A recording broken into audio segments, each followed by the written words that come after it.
Hello wrestling fans! Pro Wrestle Machine is back with another program. For a year in review, we will be going through and grabbing a few select things from each month of 2022. This is the Observer from this year featuring the review of WrestleKingdom and much more. So, through the use of the Pro Wrestle Machine.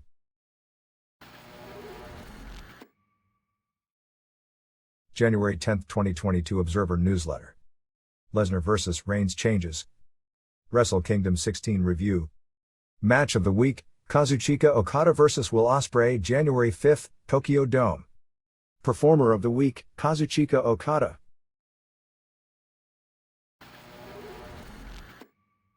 The WWE's road to WrestleMania took a detour on January 1 due to COVID-19, but the original plans on the final destination are said to be still in play. Roman Reigns tested positive for COVID-19, with the WWE reporting it hours before the show started.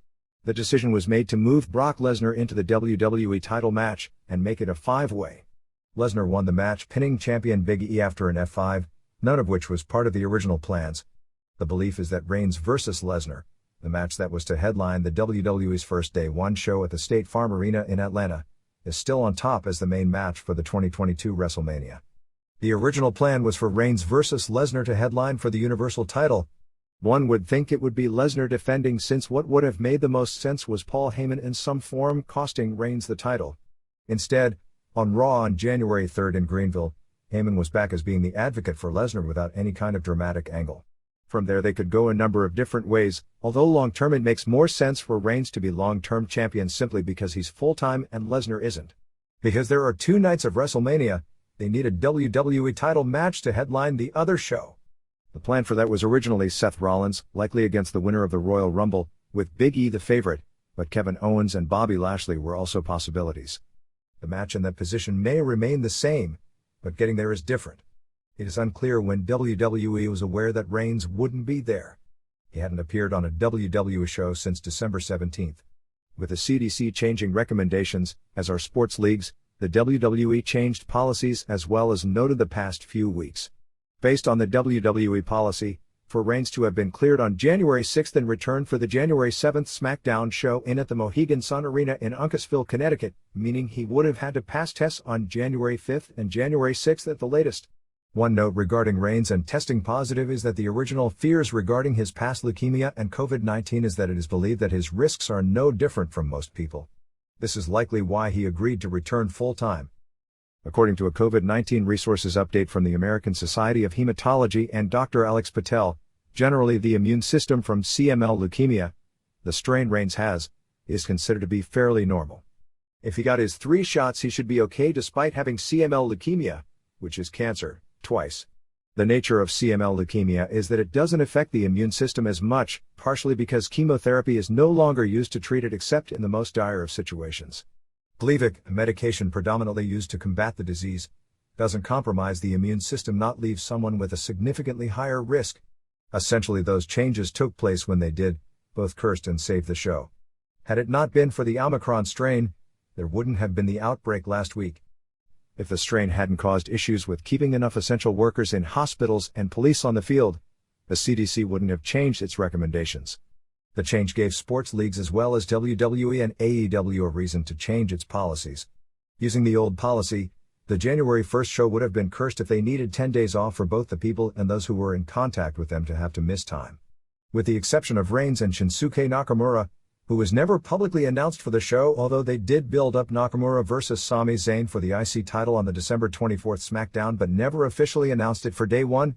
Everyone who was out of action for health reasons from the house show tour was back in action already, and Reigns was plugged for SmackDown on January 7. Lesnar's previously unplanned championship reign makes it a 20-year span from when he first held the WWF/WWE title, 2002 to 2022. That is a record, breaking the mark of 18 for Hulk Hogan, 1984 to 2002, and 17 for Bob Backlund, 1977 to 1994, for the title.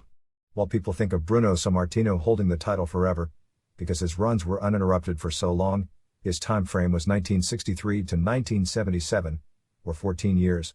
As far as pro wrestling history goes, historian John Lister noted as far as major world heavyweight titles, the longest would be Lou Thesz, which would be 29 years for the U.S., 1937 to 1966, but 41 years if you include his UA World Title Heavyweight title run in Mexico from 1976 to 1978. It's hard to believe those marks will be broken. But unlike with Lesnar, they were different championship titles and lineages. If you include different world titles, Bill Goldberg, 1998 to 2020, with the WCW title, and the WWE Universal title has 22 years. But so is Thez, although many linked the National Wrestling Association. He was champion at times from 1937 to 1949, at which time the championship was forgotten, and National Wrestling Alliance 1949 to 1966, as the same title because it was recognized in many of the same cities but they were different titles. Verne Gagne was AWA champion during the period of 1960 to 1981, which is 21 years, but he also owned the promotion. You can go 43 years for Fabulous Moolah as women's champion from 1956 to 1987 and then the gimmick run in 1999. But those were also different belts, although the historical lineage is considered the same. From 1956 through 1984, when she sold the rights to the title and the belt to Vince McMahon, it was a championship she owned and controlled. For weight classes, Blue Demon held the NWA World Welterweight belt from a first run in 1953 to a last run ending in 1976, so that's 23 years. George Kidd was the World Lightweight Champion for 27 years, and that was consecutive in the UK when Rollins was moved from SmackDown to Raw. The original plan was to transfer the WWE title from Big E to him. The decision was then made to do the change on the January 1st show in the four-way. There were a lot of ways they could have gone, including a finish where Owens just laid down for him so Rollins could steal the belt without E being pinned. We never heard that exact finish, just that's an obvious one they could have done based on the storyline, but only that Rollins was going to win the four-way. Instead, in last-day negotiations and decision-making, the decision was for Lesnar to dominate the five-way, except for Lashley. He suplexed everyone all over the place. He gave everyone F5s at one point, but he never delivered an F5 to Lashley. The key spots were laid out for Lashley to spear Lesnar through the barricade, Lashley to spear Lesnar in the ring but Lesnar would kick out, and for Lashley to get Lesnar in the Hurt Lock where it would look like Lesnar couldn't get out until Big E saved. Then after Lesnar won the title, the closing scene would be Lashley glaring at him. On Raw 2 days later, the original four-way scheduled for Atlanta would take place in Greenville. Lashley would go over strong, spearing everyone and getting the pin after spearing Owens, to set up Lesnar vs. Lashley as the title match for the Royal Rumble on January 29 in St. Louis. What happens to the WWE title is obviously a completely new story, and that also could change the Rumble winner. With 2 Rumble matches that will take an hour, the show will probably end up with only a few other matches. Besides Lesnar vs. Lashley, it will be Becky Lynch defending the Raw Women's title against the winner of a 3-way on the January 10th Raw in Philadelphia with Liv Morgan vs. Bianca Belair vs. Doudrop, plus the husband and wife match with Edge and Beth Phoenix vs. The Miz and Maurice. There will likely be a match or two from the SmackDown side, but there probably isn't time for much more. Nobody at press time has been announced for the Women's Rumble. Those announced for the Men's Rumble are actor Johnny Knoxville as a gimmick, along with the Street Profits, Rey and Dominic Mysterio and Austin Theory. Knoxville announced he would be in the Royal Rumble in a clip this week. In his promo he talked about his wrestling heroes being The Rock, Abdullah the Butcher and Gorilla Monsoon. This would be cross-promotion for the Jackass Forever movie he stars in that will be released on February 4th. Currently there are 26,250 tickets out for the Dome in St. Louis. Just over 3,000 went to ticket brokers. A pro wrestling sellout of the building would be 57,000, but I don't think anyone expected the show to do anywhere close to that. The secondary market getting price of $43 shows the demand at this point is still at a normal level. Day 1 was supposed to be the start of a new tradition for a pay-per-view on either January 1st or the next day if that day falls on a Friday or Monday. Because all numbers of viewers are kept secret due to Peacock and pay-per-view numbers are so small almost nobody tracks them, it's hard to know how the show did business-wise. Signs weren't negative, and all indications were Lesnar vs. Reigns was a major match as far as moving business. The Google searches were 500,000. Which is high for a WWE non-major pay-per-view show, let alone a B show which usually does half or less. Some of that also could have been curiosity when the story broke of Reigns being off the show. Still, it was 2.5 times what Survivor Series, considered a major show, did. After a slow start prior to the Lesnar vs. Reigns announcement, and also the announcement of Lashley added to the WWE title match, the show ended up doing just over 11,600 fans, adding in luxury box holders who wouldn't have a ticket, with 10,300 paid. As far as actual tickets out, that number was roughly 11,213. At the time of the match announcement of the match there were 6,238 tickets out. So they added 5,000 new tickets sold in the last 3 weeks, which is amazing by modern standards. That basically shows that it is the biggest match possible in the promotion and likely the entire business right now. For actual paid tickets, they just about doubled what had been sold. On the broadcast they announced 13,657 and a sellout. The 11,213 was basically a sellout for the number of seats that were put on sale, but sellout is a misleading term since they were 4,800 shy. But lots of shows today are close to sellouts since they tarp off sections until the non-tarp sections. An actual sellout for a pro wrestling television setup in that building, with a 21,000 seat capacity, would be about 16,000 total. One would think Lesnar vs. Reigns doesn't get booked again until WrestleMania, because the key angle from the match planned would have been putting Heyman with Lesnar, and that's already happened. They already did it in Saudi Arabia, and after Rumble, the only pay-per-view until WrestleMania will be a Saudi show. So the only other place if they want to get the Universal title to Lesnar would be if they were to book Lesnar in 2 bouts in St. Louis, and on a Rumble night. That wouldn't appear to make sense. The show itself was okay. There was nothing too bad and nothing great.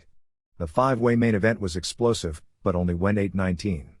The Usos vs. New Day tag title match with the Usos retaining was excellent. Everything else was fine to good. It was essentially a normal WWE pay-per-view show with a short main event and a main title change. It was well below the standard of most groups' major shows these days. WWE also has banned the term pay-per-view, and essentially for WWE that term is antiquated. While the big shows are on pay-per-view, they are essentially premium live events, which is the new term they are using. After the Rumble, the only pay-per-view show will be February 19th from Saudi Arabia, a notable date because it's a long trip and it would mean anyone booked on the show would have to miss the February 18th SmackDown show. At this point there are no tickets on sale for a show on that date. They may be taping 2 episodes on February 11th in New Orleans, but WWE hasn't clarified that at press time. There was one mishap and one injury angle on the show. Ridge Holland in the opener suffered a broken nose. Cesaro threw Ricochet in the air and he did a moonsault onto Holland. In landing, Ricochet's foot hit Holland in the jaw and then his knee smashed Holland's nose, which was broken. Holland was bleeding all over the place. He was taken out of the match and they never showed him bleeding. So it turned into a handicap match. They had to wing the rest of the match, but they are all pros so they didn't miss a beat. But it was stupid that you had a heel by himself against 2 babyfaces and they did a deal where Sheamus destroyed both and brogue kicked and pinned Cesaro. How can you kill faces more?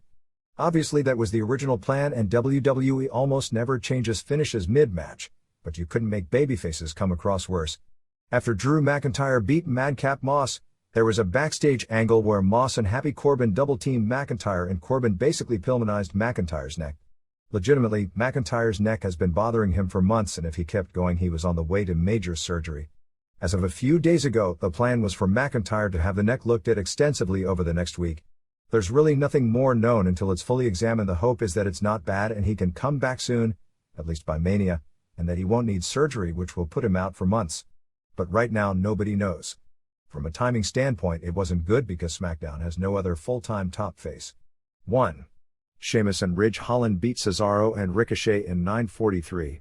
This was the pre-show match. Holland was taken out early so it was really a handicap match. Cesaro at one point came off the post, then springboarded off the ropes with a crossbody on Sheamus. Cesaro did an 11-rep giant swing that they called 15. The finish saw Sheamus lay out Ricochet with white noise on the floor. Cesaro missed a charge into the point and Sheamus hit the brogue kick on Cesaro for the pin. 2 stars half. 2. Jimmy and Jey Uso retained the SmackDown Tag titles over Sir Kofi Kingston and King Woods in 1702. It started out slow since they were going long. Woods hot tagged in and ran wild. Jimmy did a corkscrew off the top rope on Woods. Lots of near falls. The crowd was very hot in the last few minutes. The Usos did a double splash but Woods saved Kingston. After a double superkick on Kingston, the Usos both did splashes off the top onto him but Woods saved. Kingston did a plancha into a super kick by Jimmy. The Usos then used a 3D, which they called the 1D, and it looks like it's their new finisher, on Woods for the pin. 4 stars. 3. Drew McIntyre pinned Madcap Moss in 9:40. Happy Corbin came out for a promo before the match. Moss told some terrible jokes. McIntyre did a overhead suplex on the floor. Corbin distracted McIntyre and Moss threw McIntyre's shoulder into the post. McIntyre came back and threw him around again. Moss did a spot running into the buckles at probably twice the speed of even a Bret or Owen Hart. It was something. McIntyre missed a Claymore kick but hit a second one for the pin. After the match backstage, Corbin and Moss did the angle where they took out McIntyre. 2 3/4 stars. 4. Randy Orton and Riddle retained the Raw Tag titles over the Street Profits 11-14. The match was basically a backdrop for Los Migos to make an advertised appearance. They came out with Orton and Riddle. The work in the match was good. Orton did a nice standing dropkick. Riddle sold a lot. Orton did quick power slams on both and a double draping DDT.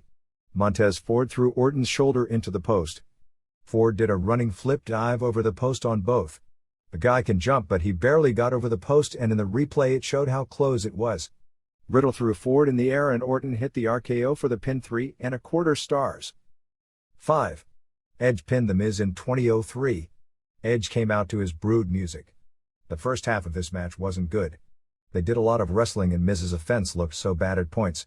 I think people just accept that with him. Once they went to near falls, the match got better. Miz tried the skull-crushing finale on the announcer's table, but Edge escaped and used divorce court on Miz on the table. Lots of near falls. Miz threw Edge's shoulder into the post. Is there a rule you have to do this in every match on pay-per-view? There was a sequence where Miz used a figure 4. Edge reversed it. Miz turned it into an STF and Edge turned it into a crossface. Maurice put Miz's foot on the ropes to break it. Miz came back and his stuff looked bad again. Edge missed a spear and Maurice slapped Edge. Miz hit the skull-crushing finale and Edge kicked out. The finish was what it should have been for where they were going, but in a sense was hilarious. Maurice had interfered. The camera cut to Beth Phoenix, who was just standing there. She was waiting for her music, which was late. So when her music played, then she started running in. Maurice ran away from Phoenix and Miz was distracted and Edge hit the spear for the pin. The one thing to Miz's credit is that he's accepted as a star, so even though his offense looks bad, the crowd has no issues with him and the finish got over with Phoenix involved exactly as it was designed to. 2 3/4 stars. 6. Becky Lynch pinned Liv Morgan to retain the Raw Women's title in 16:56. The crowd was dead early but they did pick up for the finish. Morgan did a missile drop kick and a sunset flip powerbomb. Lynch got the disarmer but Morgan made the ropes. They did lots of cradle reversals back and forth. This match saw one near fall after another and it was what brought the crowd into the match. Morgan hit another missile drop kick.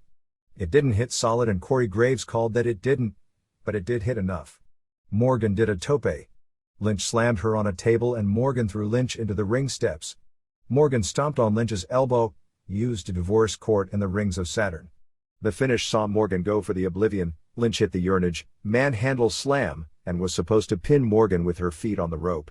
Lynch was too far away and couldn't get her feet on the rope, so what was supposed to be a tainted win was actually a clean win. 3 1/4 stars. 7. Brock Lesnar won the WWE title in a 5-way over champion Big E, Seth Rollins, Kevin Owens and Bobby Lashley in 8:19. You know Paul Heyman is back in the picture with Lesnar since this was a short match consisting of only big moves. But it worked. Lesnar got a total babyface reaction, but since he was Reigns' rival that was to be expected. Lesnar gave Owens 2 German suplexes. Lesnar gave Rollins 2 German suplexes. Then he gave Owens 2 more. Lashley threw E into the post. Lashley speared Lesnar through the barricade. Rollins did a tope on Lesnar. Owens then came off the apron with a frog splash on Lesnar on the floor. Rollins and Owens worked together. Owens and Rollins picked up the ring steps and nailed Lashley and Lesnar. E put Lashley through the announcer's table with a urinage. Rollins did a frog splash on E. Lesnar then hit F5S on Rollins, E and Owens. Lashley speared Lesnar but he kicked out. Lashley put Lesnar in the hurt lock but E saved. E then gave Lashley the big ending but Lesnar hit E with an F5 to win the title. 3 3/4 stars.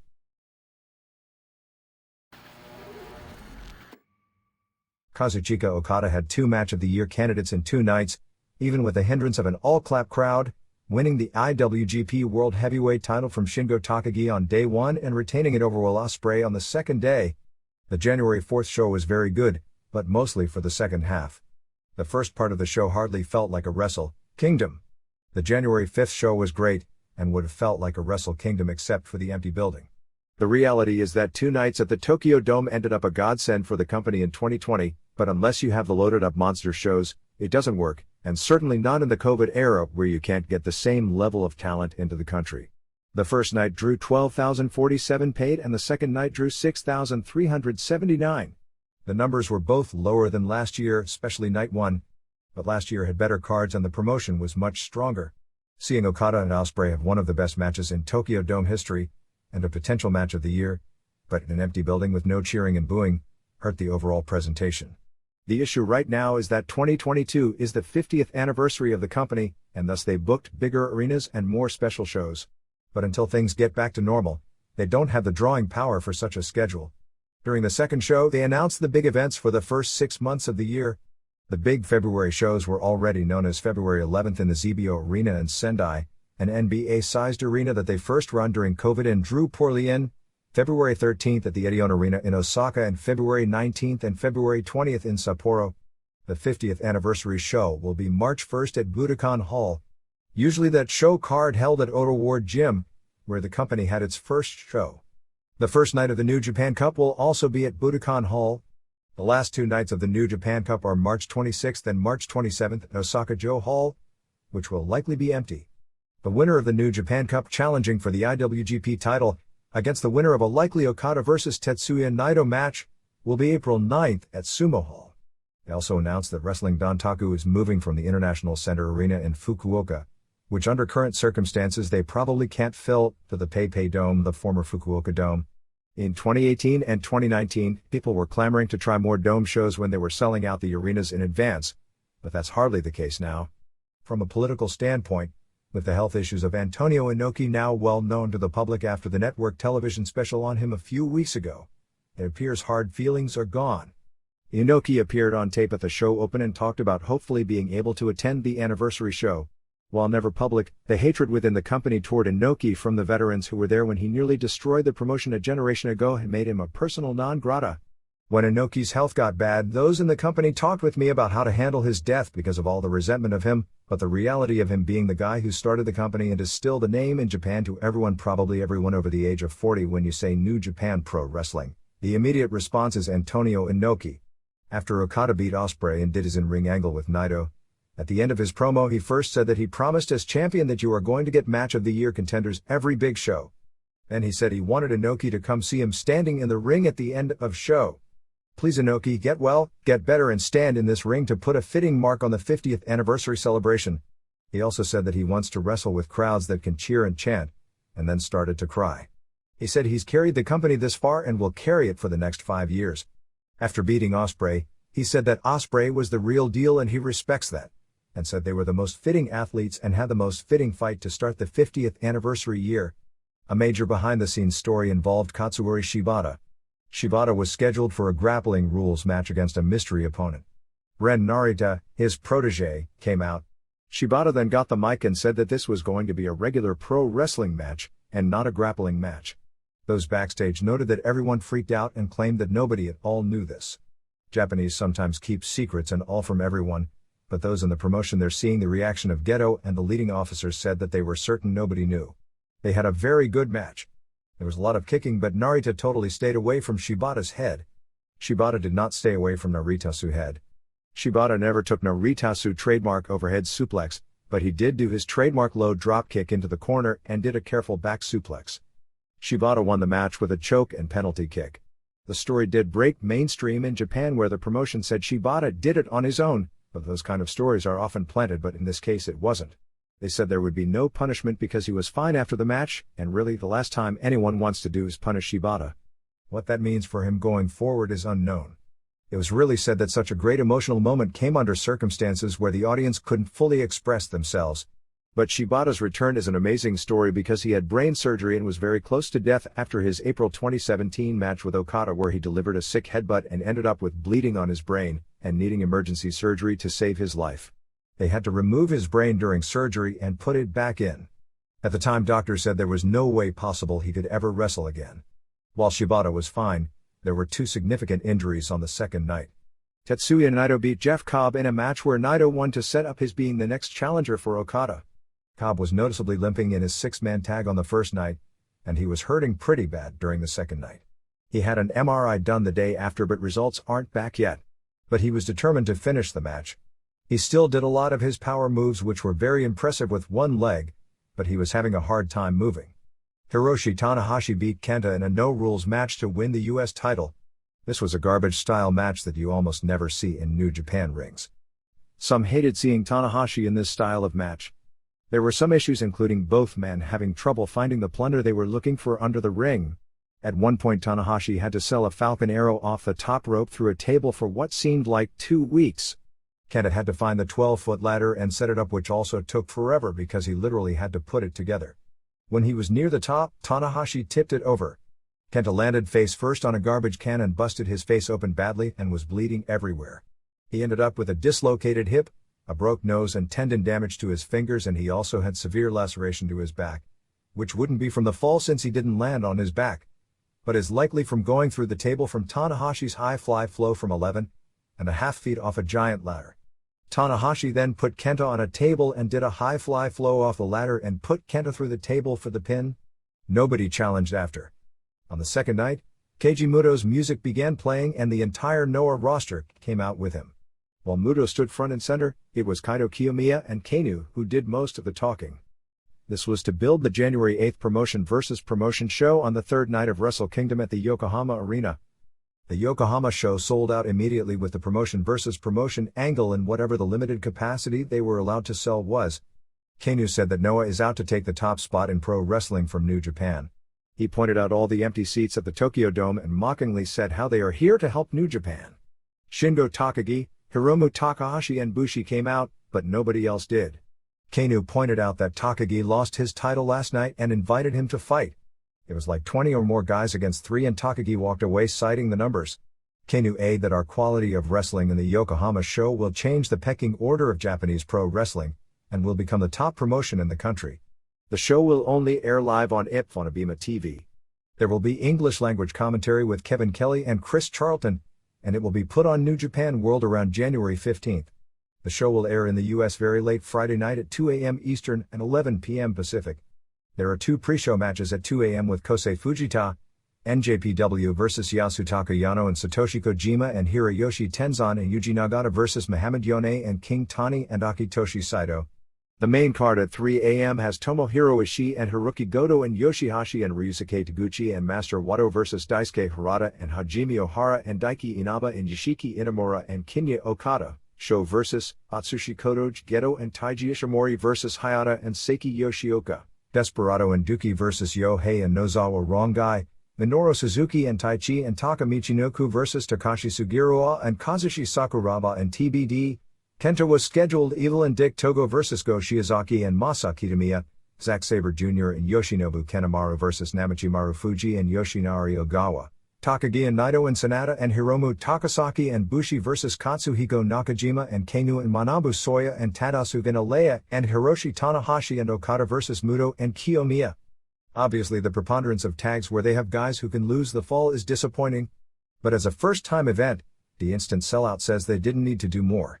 There is a historical aspect as there hasn't been a show really like this, and it does have Muto in the ring with Okada in a generational battle, Takagi and Naito in with GHC champion Nakajima and Suzuki on the opposite side of Sugiura and Sakuraba. As far as title implications and angles, the Rambo Rumble match on the first night saw major surprises with Chima and Tatsumi Fujinami. Chima Suzuki, Chase Owens and Toru Yano were the last 4 leading to the King of Pro Wrestling title match on night 2 where Suzuki won the title pinning Yano, but they did a post-match angle to keep a Suzuki vs Yano program. Evil beat Ishii on night 1 to win the never open weight title. This had the ref bumps and interference and foreign objects and really was a terrible match. Most considered it the worst Ishii singles match in recent memory.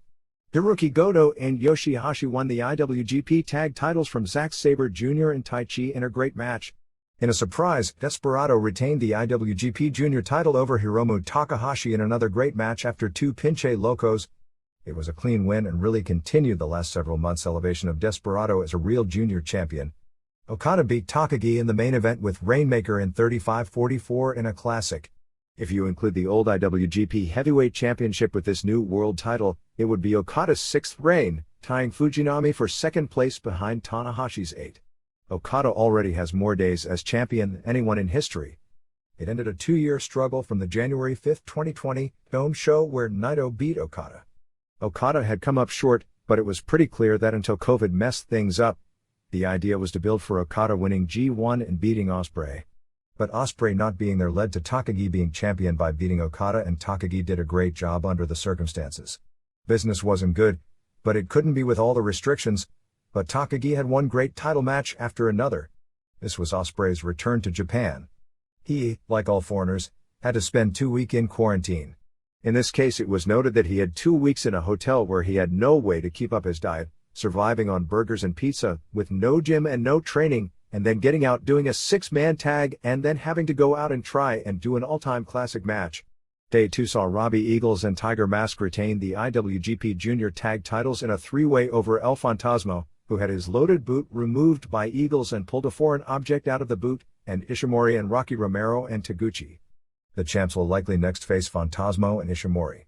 Tam Nakano and Sayaka Mitani had a great match beating Mayu Iwatani and Starlight Kid. It was the first Stardom match ever on the main card and delivered tremendously, with the only negative being they were only allowed just over 9 minutes. Evil and Yujiro Takahashi and Sho beat Goto and Yoshihashi and Yo to keep the Never Trios titles. Post-match challenges included Goto and Yoshihashi and Yo wanting a rematch, and to get it, agreed to put up their newly won IWGP Tag titles against Yujiro and Evil. Ishii also challenged Evil to a rematch for the Never title. Okada beat Ospreay and Naito challenged him for a likely February title shot after. January 4th to 12th, 047 paid. 1. CIMA, Chase Owens, Toru Yano and Minoru Suzuki were the final 4 in the Rambo Rumble match to set up the King of Pro Wrestling title match the next in 27-14. Usually these matches are bad, but with CIMA, Suzuki, and Owens, there were good points, and with people coming in every minute, it never got boring. This made the 3rd Rambo match in a row that Owens started and was there for the finish. Owens vs. Aaron Henare started. Henare looked in great shape. Kosei Fujita, Yuto Nakashima and Ryohei Oiwa were next in, followed by Master Wato, who looked good.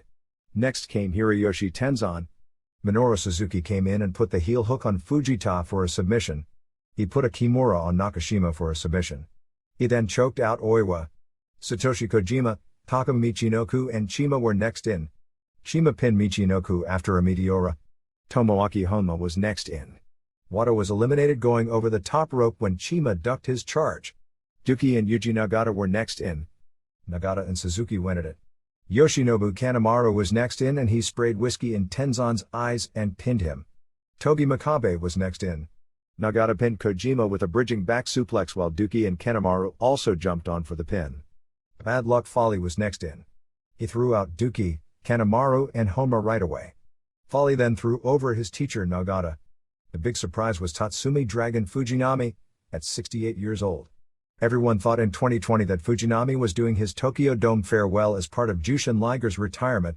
Fujinami is an undisputable Hall of Famer and all-time great. He was also in the opener on the first New Japan show in 1972. Fans were really happy when his music played. Even 2 years ago he had the great body for his age and still does, but 68 and looking drug-free and wearing tights like you're still 25 is tough. Makabe clotheslined Fale over the top. Fujinami stared doing dragon screws, and he was the guy who popularized the move, hence dragon screws. Toru Yano was the last guy in. Yano pulled down the ropes and Henare went over. Fujinami then put Makabe in the figure 4 and the rest of the guys jumped on both to pin them, leaving CIMA, Owens, Yano and Suzuki left. 2 3/4 stars. 2. Yo pinned Sho in 12:32. Yo started out with a running flip dive. Sho attacked Ryohei Oiwa and body slammed him on Yo. Something was missing from this match. They were doing big moves and then Dick Togo came out and distracted the ref as Yo put the Stargazer on Sho and Sho was tapping out. Sho used a gogo plata but Yo made the ropes. Togo distracted the ref. Sho got a wrench but Yo ducked the wrench shot, and Yo threw Sho into Togo and pinned Sho with an Okada roll. Sho attacked Yo after the match as well. Sho went to hit Yo with the wrench but Yo superkicked Sho. 3 stars. 3. Kenta and Taiji Ishimori and El Fantasmo beat Hiroshi Tanahashi and Ryusuke Taguchi and Rocky Romero via DQ in 8:40. The wrestling was good early, especially Romero versus Fantasmo. There was a ref bump and Kenta hit Tanahashi 4 times with kendo stick shots. After Romero and Taguchi did pescados on Fantasmo and Ishimori, Tanahashi got the kendo stick from Kenta, hit him 4 times but was DQ'd because he wouldn't stop using it. He gave Kenta several more shots after the match. 2¼ stars. 4. Will Ospreay and Jeff Cobb and Great Khan beat Tetsuya Naito and Sanada and Bushi in 9:27. Ospreay came out with 4 belts, both versions of the British heavyweight title, the IWGP World title belt he never lost in the ring, and the Warrior Wrestling title. Hot open. Cobb's knee was hurting late. Ospreay pinned Bushi with a power bomb and hidden blade. 3 stars. 5. Katsuyori Shibata pinned Ren Narita in 11:46. I was just in awe of Shibata in this match. The whole story is they are trying to make Narita into the young Shibata, same look, same black trunks and same racial hair. Shibata announced this as a full pro wrestling match. Everything Shibata did looked perfect, like he was right now one of the best technical wrestlers in the business, which is so unbelievable. Narita kicked hard to the body and legs. Shibata's offense was all hard. He landed a series of kicks, got the choke, let go and used a penalty kick for the pin. Narita was bleeding from the nose by the end of the match. 3 stars half. 6. Evil pinned Tomohiro Ishii in 12:09 to win the never open weight title. Evil posted him. Dick Togo kept interfering. The corner padding was untied from one of the corners. Togo hit Ishii with a chair to the back. Ishii went for a superplex but lost Evil on it. So Ishii went for it a second time and this time to make it better did a delayed superplex. Ishii accidentally hit ref Ken Sato with a lariat. Togo jumped in and started choking Ishii with the wire. Yujiro Takahashi ran in. Takahashi ran at Ishii, who moved in. Yujiro ran into the exposed metal turnbuckle. Then Sho interfered and hit a German suplex on Ishii. The story was that Ishii had no help because Hiroki Goto and Yoshihashi were warming up in a room for their match and didn't know, and Kazuchika Okada was preparing for his match. Yo ran in and attacked Sho and superkicked Evil. Yo did a pescado on Yujiro and Sho. Sato never got up so Marty Asami ran into referee. Ishii went for his brainbuster on Evil, but Yujiro gave Ishii a low blow when Togo distracted Asami. Evil won after a belt shot and everything is Evil. It's not like it was bad at all when Evil and Ishii actually wrestled, but all the interference and distractions with no heat was awful. The excuse was that people would be booing and there would be heat, and maybe there would, and that quietness is actually great heat. Whatever. This sucked. 1 star. 7. Hiroki Goto and Yoshihashi beat Zack Sabre Jr. and Taichi in 15:27 to win the IWGP Tag titles. This marked the 9th straight WrestleKingdom where the tag team titles changed hands.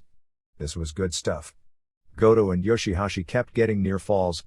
They did the Shoto on Taichi but Sabre saved. They did the Jiv on Sabre who rolled out of the ring. They did the Shoto on Sabre but Taichi was the legal man. Yoshihashi turned Black Mephisto into a Canadian destroyer. Goto used the GTR on Taichi and they did the Shoto on Taichi and Sabre couldn't save. 4¼ stars. 8. Desperado pinned Hiromu Takahashi in 16:18 to retain the IWGP Junior title. Very fast-paced great match. Desperado did a Tope Con Hero. Takahashi did a sunset flip powerbomb on the floor. Kevin Kelly compared this to Hager Hearns because the action was nonstop. They did all kinds of moves and near falls. It ended with one great near fall after another. Desperado hit the Pinche Loco and went for a second one, but Takahashi did a great near fall with a cradle. Desperado hit 2 more Pinche Locos for the pin. Most people seemed really surprised he didn't win. Desperado's right, I was a mess, but he was able to wrestle the next night. 4¼ stars. 9. Kazuchika Okada pinned Shingo Takagi in 35:44 to win the IWGP World Heavyweight title. Takagi worked on Okada's lower back. Okada dropkicked Takagi off the top rope to the floor and did a running crossbody over the barricade. Okada was so smooth here and Takagi's moves had so much impact. Okada kept going for the money clip. Takagi used Nasha game and a wheelbarrow German suplex for near falls. It turned into a hard-hitting great match. Takagi did a Death Valley bomb on the ramp and they teased Okada getting counted out. Takagi did a top rope superplex. Okada hit a dropkick and 2 rainmakers. Takagi ducked another and hit Made in Japan twice for near falls and a pumping bomber for another. The announcer were so great at telling the match story here. Both were selling and trading hard blows. Okada hit a DDT from the superplex position, and then a German suplex. Takagi did a headbutt and lariat, followed by a dragon suplex. He went for the pumping bomber but Okada hit another dropkick, the landslide, and the rainmaker for the pin. 4¾ stars. After the match, Ospreay came out and called Okada the new interim world champion. Ospreay noted how exhausted Okada was after the match and noted he didn't even break a sweat in his match. He said Okada can go be an actor and do movies because New Japan will be safe in his hands. Okada then called Ospreay fake champion and said I'll see you tomorrow. After Ospreay left, Okada told Takagi that he was the real deal and that match was the real deal. He said that next year let's have a jam-packed house. January 5th to 6th, 379 paid. 1. Yuji Nagata and Togi Makabe and Tomoaki Honma beat Bad Luck Fale and Gedo and Jado in 6:40. A quick match, not particularly good. Honma hit the Kokushi on Gedo and then came off the middle rope with another Kokushi on Gedo for the pin. 1.5 star. 2. Satoshi Kojima and Hiroyoshi Tenzan and Master Wato beat Taka Michinoku and Desperado and Yoshinobu Kanemaru in 9:23. Tenzan was moving really slow but this match was good, particularly Desperado versus Wato. Desperado hit his Guitarra de Angel finisher on Wato but Tenzan and Kojima saved. Tenzan and Kojima hit the 3D on Desperado. Wato, the protege of Tenzan, hit the Tenzan driver on Desperado and Michinoku and Kanemaru saved. Wato surprisingly made Desperado tap out which looks to set a junior title match. 3.25 stars. 3. Shingo Takagi and Hiromu Takahashi and Bushi beat Zack Sabre Jr. and Taichi and Duki in 10:28. Sabre and Takahashi were great together. Takahashi tried a TRS and Sabre pulled him down into a heel hook. Takahashi used a combination arm and leg dragon crew on Sabre. Duki did a senton off the top rope to the floor on everyone. Bushi hit a tope on Taichi and Takagi pinned Duki with Last of the Dragon. 3 stars half. 4. Tiger Mask and Robbie Eagles retained the IWGP Junior Tag titles over El Fantasmo and Taiji Ishimori and Rocky Romero and Ryusuke Taguchi in 12:08. This match was great. Fantasmo kicked Eagles in the stomach with his loaded boot. Fantasmo used the loaded boot to stomp on Romero's foot and Eagles' hand. Fantasmo was rope walking and Eagles did a Frankensteiner off the top rope on him and then a tope on Ishimori. Taguchi did a plancha and Romero did a tope. Tiger Mask did a double arm superplex on Fantasmo and a Tiger driver for a near fall when Ishimori saved. Tiger Mask did spinning backbreakers on Ishimori, Taguchi, and Romero. All kinds of big moves and near falls. Romero did the double Hurricane Rana on Fantasmo and Ishimori. Ishimori did a dive. Fantasmo did a splash off the top rope 2/3 of the way across TH ring on Tiger Mask. Fantasmo accidentally kicked Ishimori with a loaded boot. Eagles and Taguchi then went after Fantasmo's boot and took it off. Eagles showed the ref a piece of metal in the boot. Fantasmo and Ishimori were disqualified for the loaded boot, leaving the other two teams to continue. They did all kinds of near falls. Tiger Mask hit Taguchi with a tope. More great near falls until Eagles made Romero submit to the Ron Miller special. 4 stars. 5. Tam Nakano and Saya Kamaitani beat Mai Iwatani and Starlight Kid at 9:14. This was a great all-action match. Nakano and Kamaitani just wrestled each other at Sumo Hall and Iwatani and Kid are feuding. So you figured it would be one of those bouts where partners are arguing with each other leading to a split. Instead, it was 4 women who came to the Tokyo Dome to perform to a new audience and decided to just go out there and give the people a great match. So many great moves, dives, and near falls. Kamaitani pinned Kid with the Phoenix Splash. 4 stars. 6. Minoru Suzuki won the 4-way over Chase Owens, Chima and Toru Yano in 6:08 to become the first King of Pro Wrestling champion of 2022. The match was very entertaining for its time out there. Chima and Suzuki was good stuff, slapping the hell out of each other. Chima did a super tope on all 3. Yano threw Suzuki into the exposed metal. Chima threw Yano into the exposed metal. Chima had an Indian deathlock on Yano and suplexed Owens at the same time. Chima held the deathlock and Suzuki chopped him, knocking him down, which just put more pressure on the hold on Yano. Chima did the Emerald Flausian on Owens and a Meteor on him, but Suzuki choked out Chima. Yano did a low blow on Chima and Suzuki and went to cradle Suzuki, but Suzuki kicked out. Suzuki hit a drop kick on Yano and pinned him after a gotch pile driver. Suzuki then put Yano in a choke after the match. Yano pulled handcuffs out and handcuffed Suzuki to the ropes and escaped the ring, and Suzuki was handcuffed and couldn't chase him. It looked like they were restarting Suzuki versus Yano. 3 stars. 7. Evil and Yujiro Takahashi and Sho retained the Never Trios titles over Hiroki Goto and Yoshihashi and Yo in 9:37. Tomohiro Ishii was at ringside to prevent Dick Togo's interference. Sho versus Yo was really good. They clicked better than the night before. Sho used a wrench and the ref tried to stop him. This allowed Togo to choke Yo with the wire. The finish saw Togo use a low blow on Yo and Sho hit Yo with the wrench. The match was good until the weak finish. Ishii then challenged Evil to a never title match. Goto and Yoshihashi and Yo wanted a trios title rematch. Goto and Yoshihashi offered Evil and Yujiro a tag title match if they could get a trios title rematch. 2 stars half. 8. Sanada pinned Great Okan in 13:21. Okan used a skull-crushing finale. Sanada did a pescado and Okan followed with one of his own. Sanada went for the Okana roll but Yoshihashi put on the claw and did the claw slam. Sanada did a tiger suplex, went for a moonsault but Okan got his knees up. They traded hard elbows back and forth. Okan hit a moonsault off the middle rope and went for the claw slam. Sanada reversed into a great-looking cradle 3¼ stars. 9. Tetsuya Naito pinned Jeff Cobb in 15:34. Cobb did the great power moves even on one leg. He picked Naito up for a suplex, held him up, slammed him into the post twice and then suplexed Naito on the floor. Cobb did a vertical suplex lift, turned it into a press slam and threw Naito across the ring. But Cobb was having a hard time walking. Naito hit Cobb with a Claymore kick. Naito worked on the knee including using a reverse figure 4. Cobb did an overhead moonsault. Cobb was bleeding from the mouth and nose. Cobb went for Tour of the Islands but Naito turned it into a calf slicer. Cobb did heavy ground and pound to break the calf slicer. Cobb went for Tour of the Islands but his knee went out, so they played on the injury. Naito used a Northern Lights bomb and a Destino for the pin. 3¾ stars. 10. Hiroshi Tanahashi pinned Kenta in a no DQ match to win the US title in 22:40. This was anything but a Tanahashi-style match, but he's Tanahashi and somehow makes everything work. Well, aside from the spot near the end where Kenta got badly hurt. They used kendo sticks. The US belt ladders, shares, garbage cans and lids and Kenta's broken briefcase. Tanahashi put a garbage can over Kenta and hit the garbage can with a chair shot. Tanahashi broke a guitar over Kenta's head. It clearly wasn't gimmicked. Tanahashi went for the cloverleaf but Kenta hit him with his broken briefcase. Tanahashi teased a superplex outside the ring through a table but thankfully it was just a tease. Tanahashi did a sling blade onto a pile of chairs. Tanahashi did 2 twist and shouts, the second one onto a pile of chairs. Tanahashi was bleeding from the head. Kenta gave Tanahashi a falcon arrow off the top rope through a table. A negative is both guys would go out of the ring and look for plunder and have to go from place to place under the ring because they couldn't find the item they were looking for.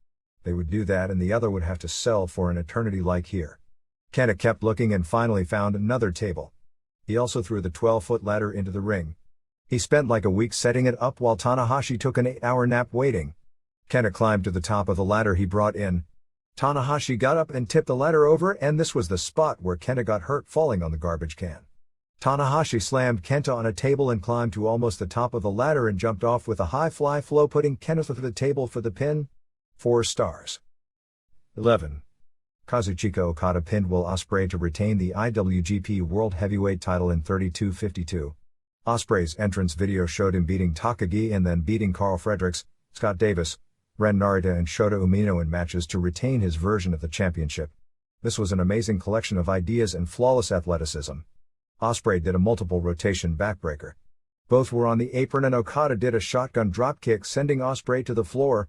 Okada kicked Ospreay over the guardrail. He went for his running crossbody over the barricade but Ospreay caught him with a superkick to the right knee. Ospreay climbed up the lighting stand. He was just about 15 feet up and came off with a moonsault. He landed on his feet while taking out Okada. He could have easily messed up his knees and ankles landing that way from so far up. Ospreay did he pip cheerio, phenomenal forearm, to the back of the head and a hard Liger bomb for a near fall. Then in another spectacular spot, Ospreay did a space-flying tiger drop but Okada caught him and gave him a tombstone piledriver on the floor. Okada did an awesome missile dropkick and a woo dropkick, followed by a Randy Savage elbow. Okada went for a German suplex but Ospreay landed on his feet and did a standing shooting star but Okada got his knees up. Okada went for his dropkick but Ospreay stepped back and hit a power bomb. Ospreay did an incredible shooting star press off the top rope on a draping Okada. He did a perfect shooting star press yet Okada kicked out. He hit the Oscutter and went for hidden blade. But Okada ducked. Okada went for a tombstone piledriver but Ospreay reversed and hit one of his own. Ospreay did the Rainmaker pose and went for it, but Okada hit Stormbreaker but Ospreay kicked out. Okada hit a dropkick to the back and another dropkick. He went for a Rainmaker but Ospreay turned it into a Spanish Fly. Just incredible. Ospreay did a top rope Oscutter but Okada kicked out. Ospreay went for the Stormbreaker but Okada escaped and used a spinning tombstone. They did one reversal after another until Okada hit the lariat, a Rainmaker, and Ospreay kicked out. Ospreay hit a Rainmaker for a near fall. Both ended up on their knees throwing elbows like they were about dead. Then Bot got up and threw harder elbows like they got their second wind. Okada hit two more Rainmakers and Ospreay finally hit Hidden Blade and Okada even kicked out of that. Okada sat down on him for the pin he's used to win many big matches and one of the falls in his 2 out of 3 fall match with Kenny Omega. Ospreay kicked out. Okada hit another Rainmaker but Ospreay hit a standing knee. Ospreay did a series of headbutts. The sell job Okada did was unreal because he didn't sell like a pro wrestler taking a headbutt but sold like a guy checking if his head was split open after a shoot headbutt. Finally Okada hit another dropkick, a landslide and a Rainmaker for the pin. 5 3/4 stars.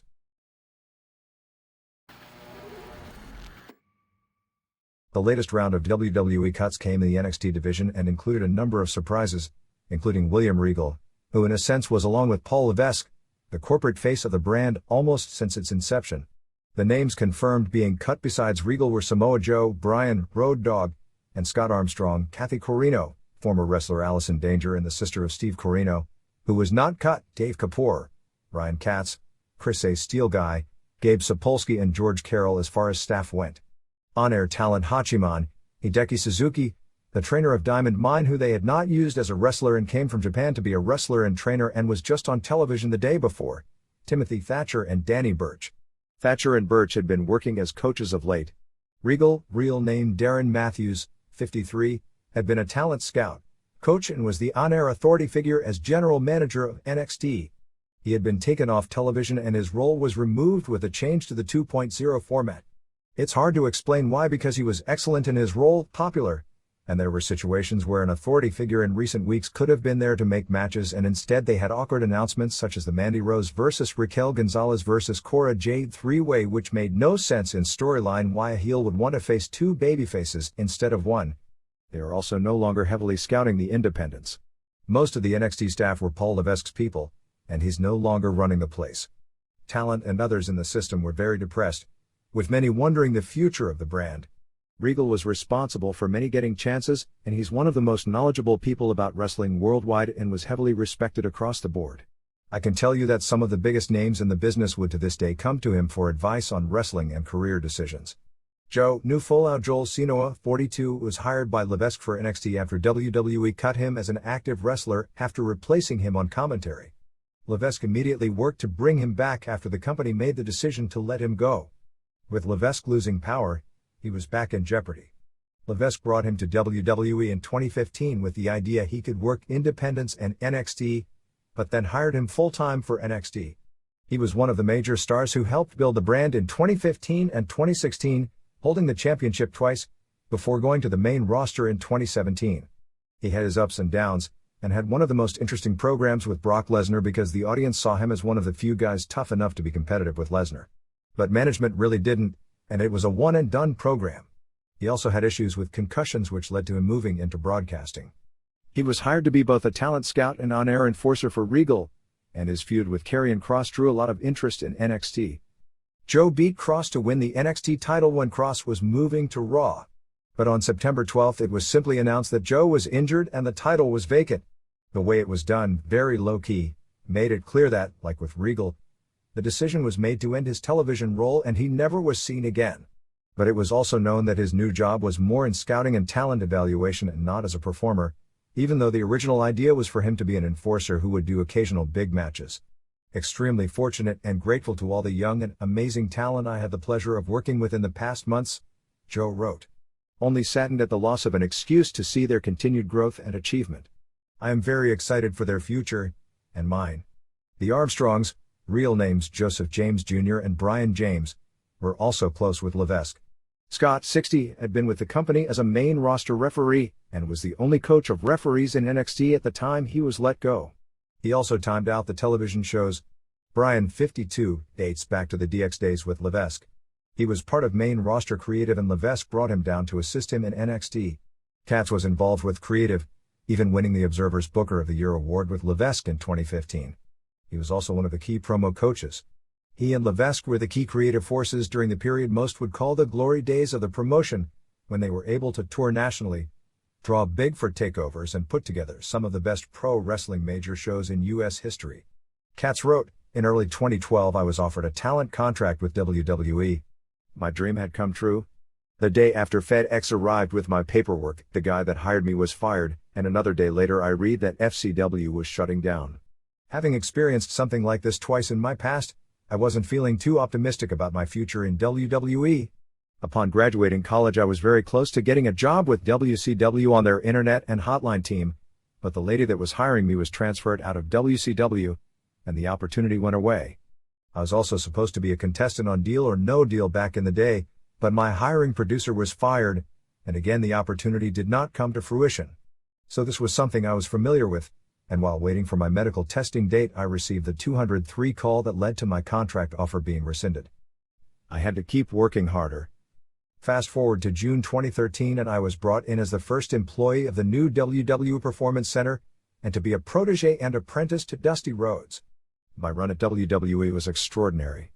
The talent I worked with, the cultures I learned from, the international travel, friends, creative work, passion, dedication, and sacrifice have all allowed me to live my life with a smile on my face and love in my heart. I love the people.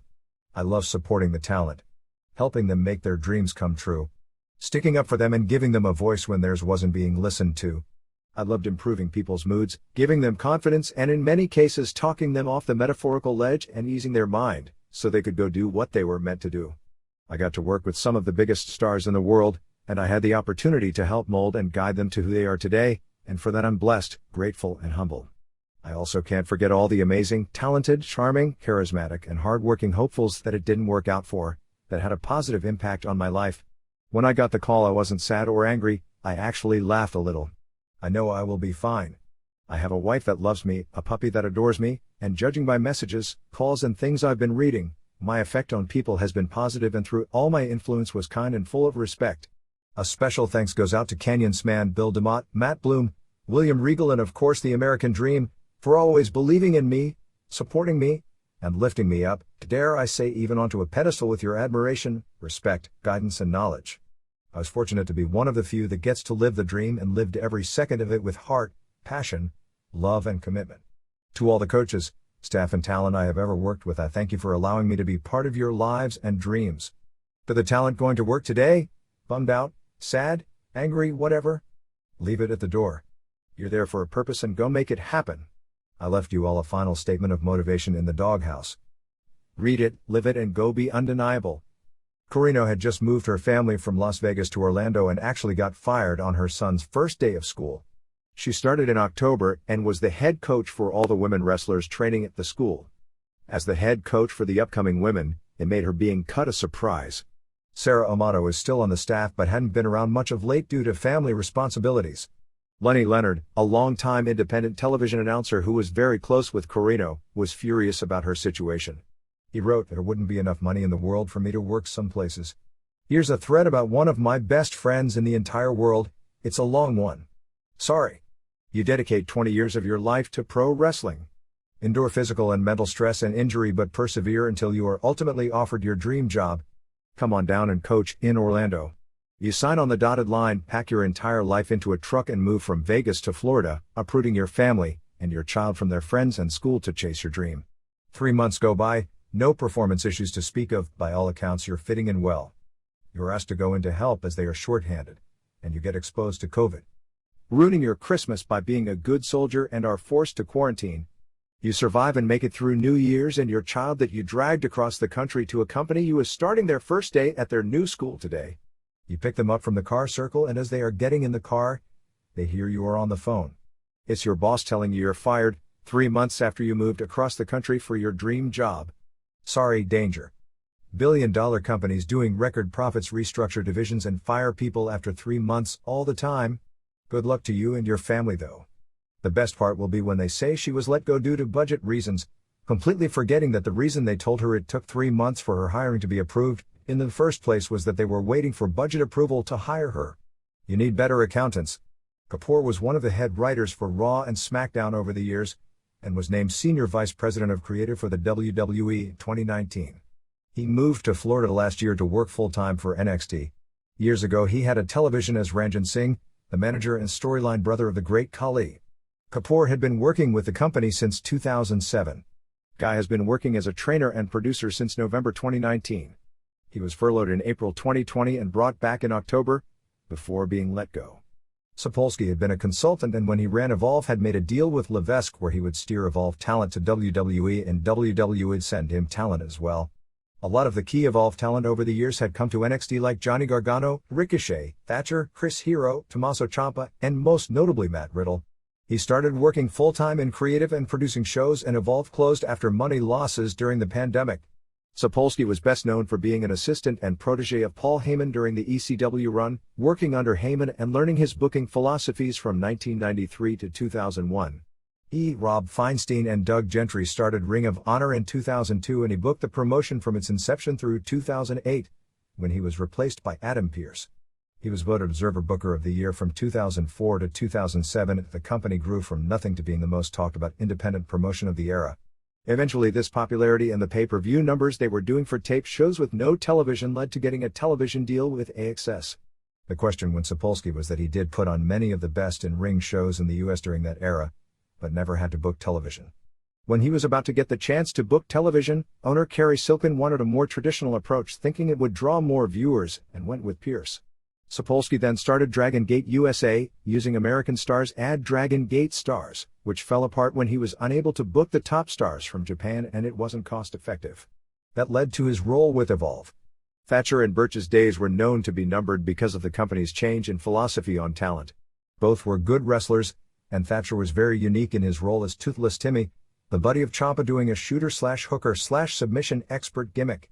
But neither were people the company was interested in for the main roster, and when the emphasis of NXT changed from being a third brand built on good matches, more serious storylines and more of a sports feel and developmental, to pure developmental, good wrestlers who weren't thought to have main roster charisma weren't going to be kept around. George Carroll was a backstage writer and producer hired in June by Levesque. He at one point was the guy in charge of New Japan's expansion into the US and also was one of the people in charge of the first New Japan Australia tour. He also worked backstage for MLW where he got high praise from Court Bauer, and also worked for Ring of Honor in a backstage role. He was known for being a major student of the business who was very creative when it came to gimmicks and was close for years with the Undisputed Era crew. Although not a television character, he was on television in recent weeks playing a trainer or medic. He'd been working closely of late with Shawn Michaels. WWE released a statement regarding those being let go, saying, "With the continued evolution of NXT 2.0, we've decided to part ways with some of the staff based in our Performance Center. We thank them for their many contributions throughout the years and wish them the best." Of course, the next question would be who AEW or perhaps Impact would hire. Impact has a limited budget and is likely not looking at adding new people working backstage. If Joe wanted to wrestle in Impact, one would think they would bring him in, but the others are less likely. With AEW, it's hard to say. On paper, one would say Regal would be a great hire with having both wrestling, training and administrative experience. If they wanted a television authority figure, there would be nobody better. However, in the past they've pretty much made it clear they don't want a television authority figure. They've made it clear Tony Khan is the booker, and Khan almost never appears on television in angles because his vision of pro wrestling doesn't have that figure. Similarly, Kapoor, Katz and Sapolsky with creative have jobs that AEW really doesn't have. Khan is the full-on booker and has his crew of the Young Bucks, Cody Rhodes, and Kenny Omega, plus listens to suggestions from others, notably the top guys. Could he use someone to alleviate the pressure of so much work? Yes. But the traditional television scriptwriter or booker job isn't really there. When it comes to training, it has QT Marshall and Dustin Rhodes schools as affiliates. If Joe wants to wrestle and is healthy, one would think he'd at least be under strong consideration, but the reality is this is a very bad time for people cut.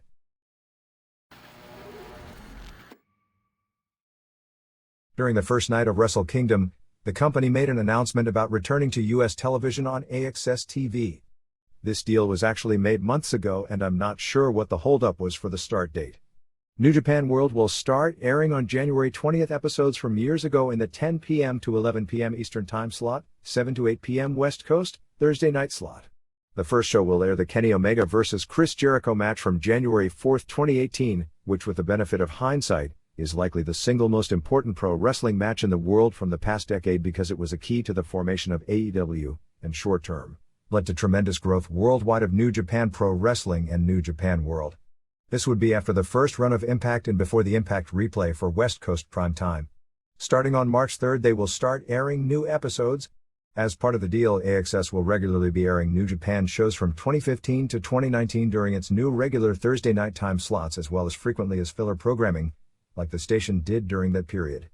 Those shows will be the big events from what will no doubt be called years from now the glory period of the promotion with Omega, Jericho, AJ Styles, the Young Bucks, Cody Rhodes, Adam Page, Adam Cole, Shinsuke Nakamura and others along with the Hiroshi Tanahashi vs Kazuchika Okada bouts. This would include both the runs of Mauro Ranallo and Jim Ross as announcers. The deal also includes a Canadian component on the Fight Network, which will have access to the 2015 to 2019 library and also air new shows. The deal was largely completed and agreed upon when New Japan agreed to work with Impact. Anthem and AXS cancelled New Japan after purchasing Impact. New Japan could have kept the time slot if they had agreed to work with Impact, but at the time New Japan felt it could get better television than AXS and still had issues with Impact over the treatment of a lot of its talent years back, most notably Kazuchika Okada when he was a regular in the promotion and not used or pushed. It had been noted that the entire management and creative team from that period has been long gone and the ownership is different as well. AXS is marketing Thursday as Wrestling Day with a schedule of airing a pay-per-view from the TNA/Impact library from 3 to 7 p.m. Eastern, followed by Impact in 60, which is the lead-in for Impact airing one match as part of a pregame show at 7 p.m., Impact from 8 to 10 p.m., New Japan from 10 to 11 p.m., replacing what was Impact archival programming, and the Impact replay from 11 p.m. to 1 a.m.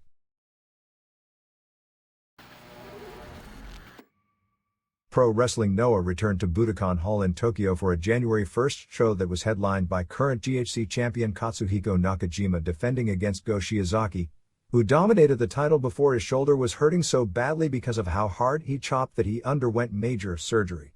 The battle of the super hard kicks by Nakajima and the chops by Shiozaki was a 4 stars half match topping a show that got pretty much universal great reviews. The holiday show drew 3,181 fans down from the 4,196 the company drew on February 12 with a show where Keiji Muto beat Shiozaki to win the title. The February show was the first show Noah had done in the building since Kenta Kobashi's retirement show in 2013. During the 2000s, Noah's big shows were regularly held in the building that had previously been known as the home of all Japan's biggest shows under Giant Baba. The other big event on the show was the return of Kenta, who was the company's biggest star when he left Japan to go to WWE. 1. Hunta Miyawaki and Kinya Okada beat Kai Fujimura and Yasutaka Yano in 8:39 when Miyawaki pinned Fujimura with a Falcon Arrow. 2. Akitoshi Saito and King Tani and Muhammad Yone beat Manabu Soya and Tadasuke Neo in 8:45 when Yone pinned Tadasuke after a muscle buster. 3. Alea and Ho beat Seiki Yoshioka and Yuya Susumu at 11:44 when Ho pinned Yoshioka with a 450 splash. 4. Ultimo Dragon and Daisuke Harada and Atsushi Kodoji and Hajime Ohara beat Nozawa Rongai and Ida and Yohei and Kotaro Suzuki in 13:51 when Dragon pinned Nozawa after a la Magistral Cradle. Dragon and Ida both came from Dragon Gate. 5. Kazuyuki Fujita and Kendo Kashin beat Masakatsu Funaki and Ikuto Hidaka in 12:17 when Fujita pinned Hidaka after a powerbomb. This was said to be pretty bad. 6. Hayata retained the GHC Junior title over Yoshinari Ogawa in 20:54 using a figure 4 leglock. 7. Keiji Muto and Namichi Marufuji beat Masato Tanaka and Masaaki Mochizuki at 20:50 when Muto beat Mochizuki with the figure 4 leglock. Tanaka and Mochizuki are older but they can still go. 8. Kenta and Takashi Sugiura and Kazushi Sakuraba beat Masa Kitamiya and Daiki Inaba and Yoshiki Inamura in 25:46 when Kenta pinned Inamura with the GTS. 9. Kanu retained the national heavyweight title over Kaito Kiyomiya in 24:42 with a high kick knockout and ref stoppage. I went 4 1/4 stars on this one. Really good stuff. 10. Nakajima beat Shiozaki in 30:10 after a brainbuster to retain the GHC title. The match lived up to expectations as a super hard-hitting match with lots of near falls. People who are into the hard chops and hard kick style were calling this a potential match of the year.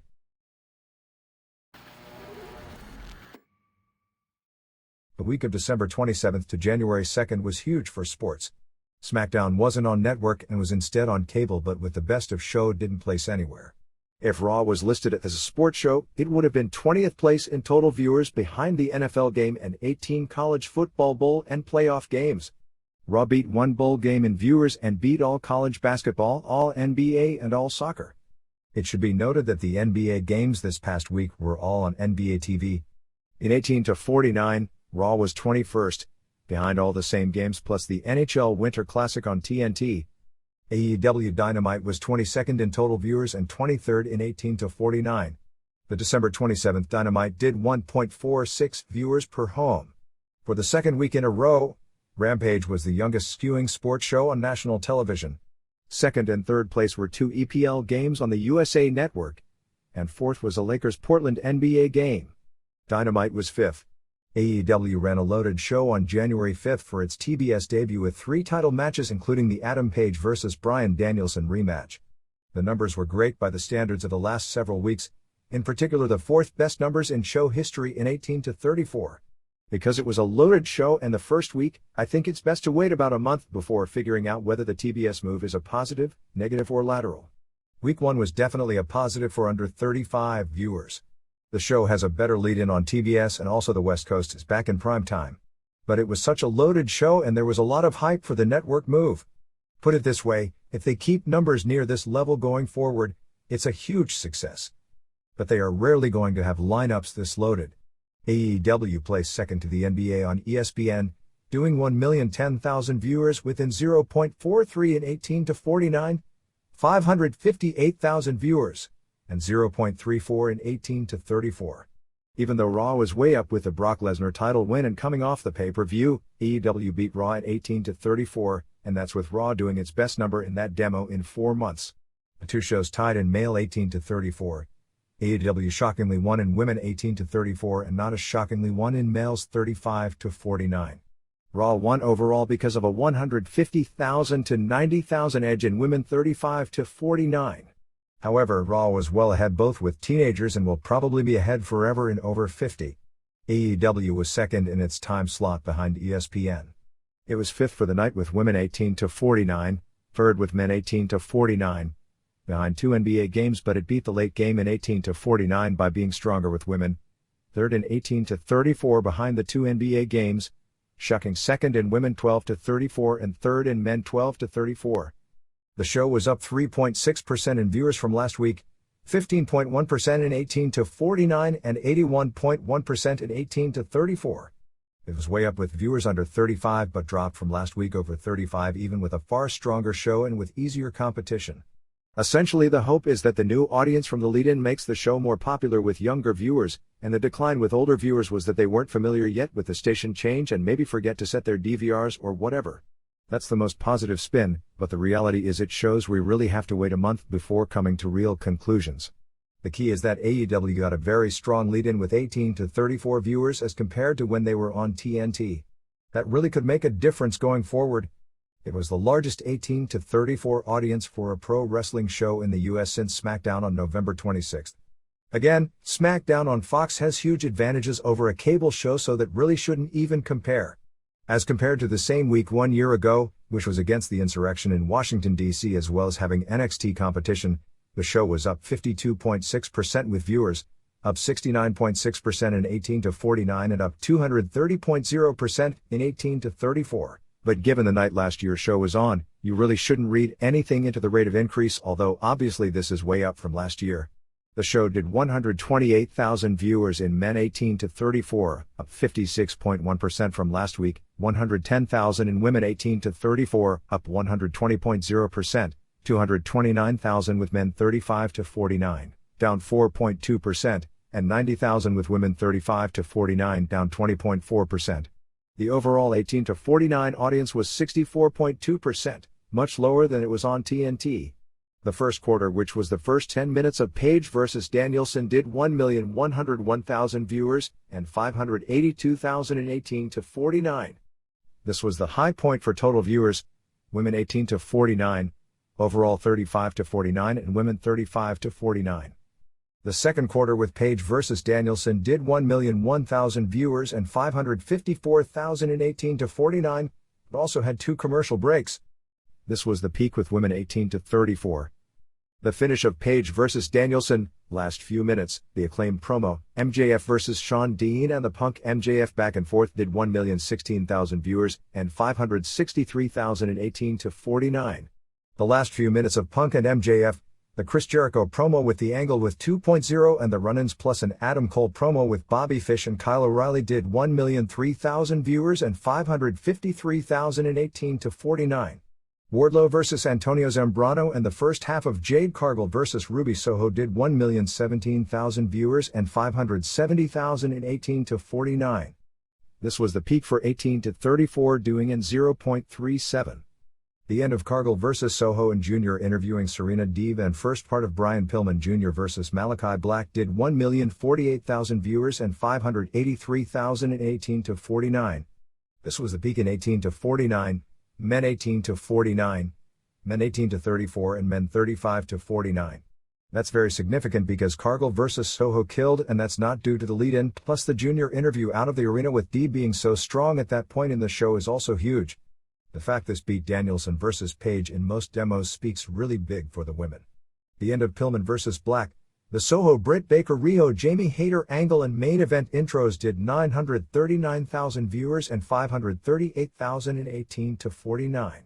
Penta and Phoenix vs. Luchasaurus and Jungle Boy for the tag titles did 954,000 viewers and 519,018 to 49. The show did a 0.19 in 12 to 17, up 46.2% from last week, 0.34 in 18 to 34, up 81.1%. 0.52 in 35 to 49, down 9.4%, and 0.35 in 50 plus, down 2.8%. NXT's New Year's Evil on January 4th did what I'd call a slightly disappointing number. It was up, but with all the build and commercials on Raw plus the push of AJ Styles and Riddle on the show, I expected more of a gain and to beat Halloween Havoc.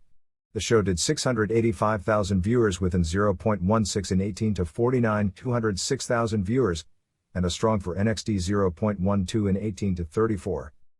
The key was a huge increase in women 18 to 34 to the best levels the show has done in recent memory. NXT was number 24 on cable for the night and 10th in its time slot. The big competition was ESPN airing college basketball until 9:16 p.m. that did 1,484,000 viewers and 0.46, and college football after 9:16 p.m. that did 2,364,000 viewers and 0.69. The show was up 3.5% in viewers, down 2.4% in 18 to 49 and up 13.7% in 18 to 34 from last week. As compared to last year, that show went against the insurrection, so a giant news day as well as AEW, and it was up 6.9% in viewers, up 1.0% in 18 to 49 and up 130.6%, not as typo, in 18 to 34. So basically women 18 to 34 were incredibly up but 35 to 49 was well down. The show did 43,000 in men 18 to 34, down 4.4% from last week, 42,000 in women 18 to 34, up 53.6%, 83,000 in men 35 to 49, down 23.1%, and 38,000 in women 35 to 49, up 22.6%. The audience was 61.2% male and 18 to 49, so big gains with women from usual. The show did a 0.11 in 12 to 17, up 37.5%, 0.12 in 18 to 34, up 13.7%, 0.20 in 35 to 49, down 12.9%, and 0.37 in 50 plus, up 5.7%. Coming off the pay-per-view show and with Brock Lesnar as new champion, Raw did its best viewer numbers since October 4th, and Best had its best 18 to 34 numbers in 4 months. Raw did 1,716,000 viewers and in 0.46 in 18 to 49, 592,000 viewers, and 0.33 in 18 to 34. The biggest gain were under 35, particularly males. That would be expected after a title change and coming off a pay-per-view during the early part of the year. Raw was 7th for the night on cable, beating everything but NFL-related programming on ESPN and ESPN2. Raw finished third to the 2 ESPN networks in its time slot. The number was strong going against a Pittsburgh Steelers vs. Cleveland Browns game promoted as Ben Roethlisberger's last home game at Heinz Field in Pittsburgh and his last Monday night game. The game did 13,256,000 viewers and a 3.59 in 18-49 and 2.55 in 18-34. The combination of Lesnar winning the title and the pay-per-view bounce led to a 7.8% increase in viewers from last week, as well as an 11.3% increase in 18-49 and a 21.3% increase in 18-34. Raw was 5th in women 18-49 for the night, 7th in men 18-49, 6th in 18-34, 4th in women 12-34, and 7th in men 12-34. The show had a more normal audience pattern, opening with 1,807,000 viewers in the first hour, then 1,716,000 in the second hour, and 1,627,000 in the third hour, for a relatively normal first to third hour drop. Raw was 16th for the night in total viewers, behind only NFL-related programming and news programming. The only thing notable is that the audience during the show was at normal patterns, except teenage boys fell at a faster rate than usual and teenage girls actually did tremendously well, peaking in Hour 3, the hour built around the Big vs. Bobby Lashley vs. Kevin Owens vs. Seth Rollins match. Last year on his week was Legends Night, built around the return of Hulk Hogan and Ric Flair. So it was way above usual, and thus comparisons with a year ago don't look good. From 1 year ago, the audience was down 19.4% in viewers, down 33.0% in 18-49 and down 20.6% in 18-34. The show did 128,000 viewers in men 18-34, up 60.0% from last week, 100,000 in women 18-34, down 7.4%, 214,000 in men 35-49, up 9.6%, and 150,000 in women 35-49, up 1.4%. The audience was 57.8% male and 18-49. The show did a 0.27 in 12-17, up 22.7% from last week, 0.33 in 18-34, up 21.3%, 0.59 in 35-49, up 5.8%, and 0.86 in 50+, up 4.9%. The New Year's Eve episode of Rampage did 453,000 viewers within 0.19, 246,000 in 18-49 and 0.14 in 18-34. Because of it being on New Year's Eve, you can really throw comparisons out the window, and it's one of those numbers that if you're trying to use numbers to figure out trends, because of the night and the fact people staying home to watch TV were watching the Georgia vs. Michigan NCAA college football semifinals game or New Year's Eve special shows, you can really just throw it out. Rampage was number 21 on cable for the night and went head-to-head with the Georgia vs. Michigan game on ESPN that did 16,506,000 viewers with 4.55 in 18-49 and 3.42 in 18-34. Rampage and TNT placed third in its time slot on cable. Aside from the football game, Rampage was behind CNN's New Year's Eve special that did 2,124,000 viewers and 0.50 in 18-49 and 0.39 in 18-34. It beat the New Year's special on Fox News head-to-head, 1,820,000 viewers and 0.16, the NBA on NBA TV 381,000 viewers and 0.15, and the next highest-rated entertainment show in that time slot did in 0.12. Because last week's show aired on a Saturday night at 9 p.m., a far better time slot for sports, we are doing comparisons from 2 weeks ago. And even so, with the night in the competition, placing third on this competitive of a night in the slot and not doing a record low for the show has to be considered a significant success. The show was down 20.7% from 2 weeks ago in viewers, down 19.6% in 18-49 and down 11.1% in 18-34.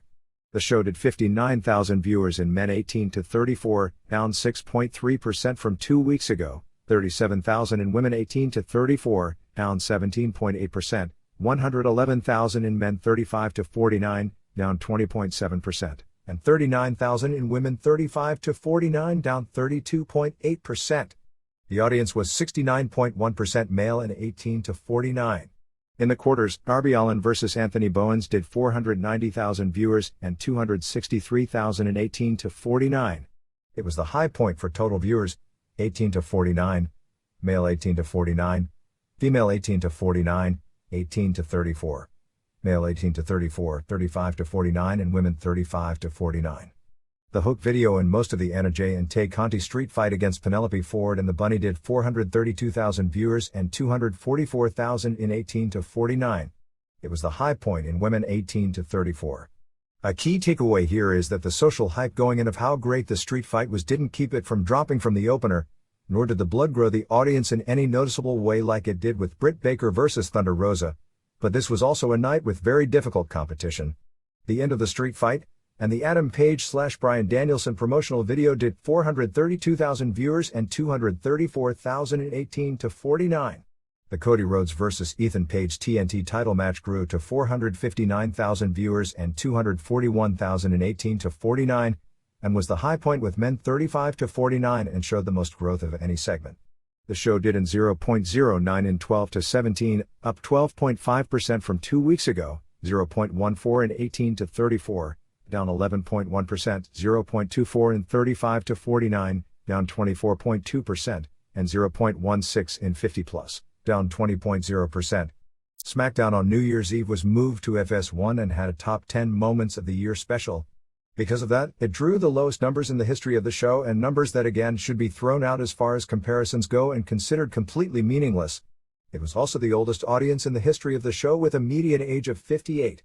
It was number 58 for the night but 8th in its time slot, so actually still fared better in that sense as compared to competition than NXT does. Was no 8th. It also went against the football game and all kinds of New Year's Eve specials. The show did 378,000 viewers and 0.08 in 18 to 49, 109,000 viewers, and 0.05 in 18 to 34. The show did 14,000 in male 18 to 34, 19,000 in women 18 to 34, 41,000 in men 35 to 49 and 34,000 in women 35 to 49. The audience was 50.5% male and 18 to 49. Impact on December 30th was another best of show that did 82,000 viewers but only in 0.01, 9,000 viewers, in 18 to 49. It was the lowest 18 to 49 number since going to AXS. The show was up 3.8% in viewers but down 59.1% in 18 to 49 from last week. The numbers were 3,000 in men 18 to 34, down 40.0% from last week, under 500 in women 18 to 34, 1,000 in men 35 to 49, down 90.9%, and 5,000 in women 35 to 49, down 16.7%. The audience was 44.4% male and 18 to 49.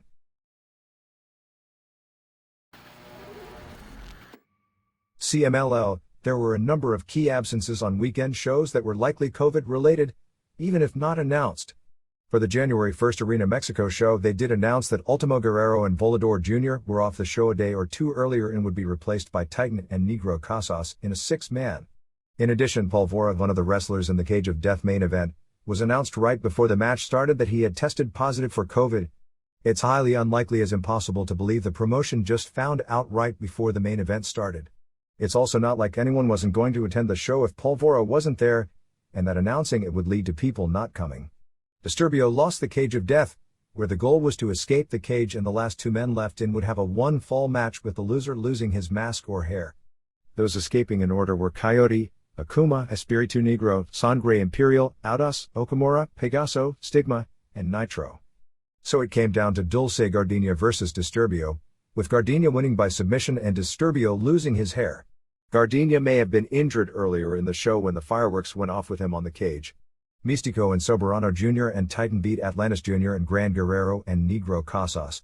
Also, Princesa Sushit retained her CMLL women's title over Haruchita. Mystico vs. Soberano Jr. headlines January 10th in Puebla. Sonic debuted on the show with the new name of Suicida. Uvia was pulled ahead of time off the January 2nd show. Uvia is the girlfriend of Ultimo Guerrero, who was also out.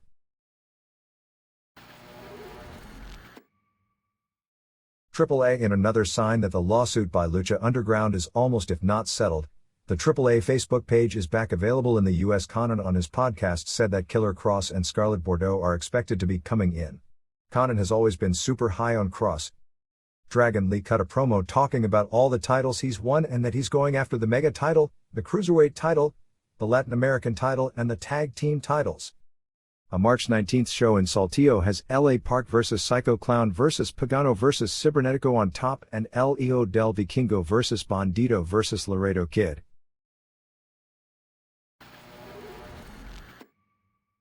Stardom. Over the past few months there have been masked women who had been attacking Stardom wrestlers on the shows.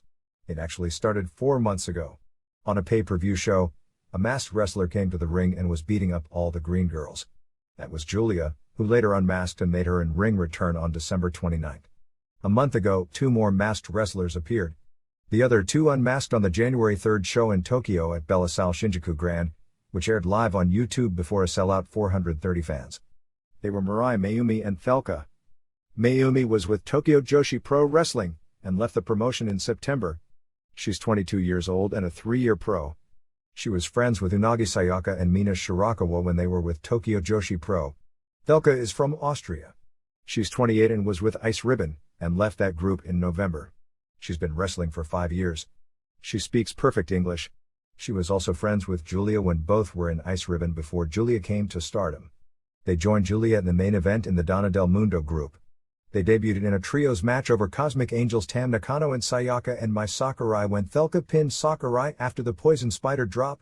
Mayumi is now just using the name Mirai. The show ended with the entire Donna Del Mundo group, which also includes Siri, Maika, Himeka, and Natsupoi, together in the ring.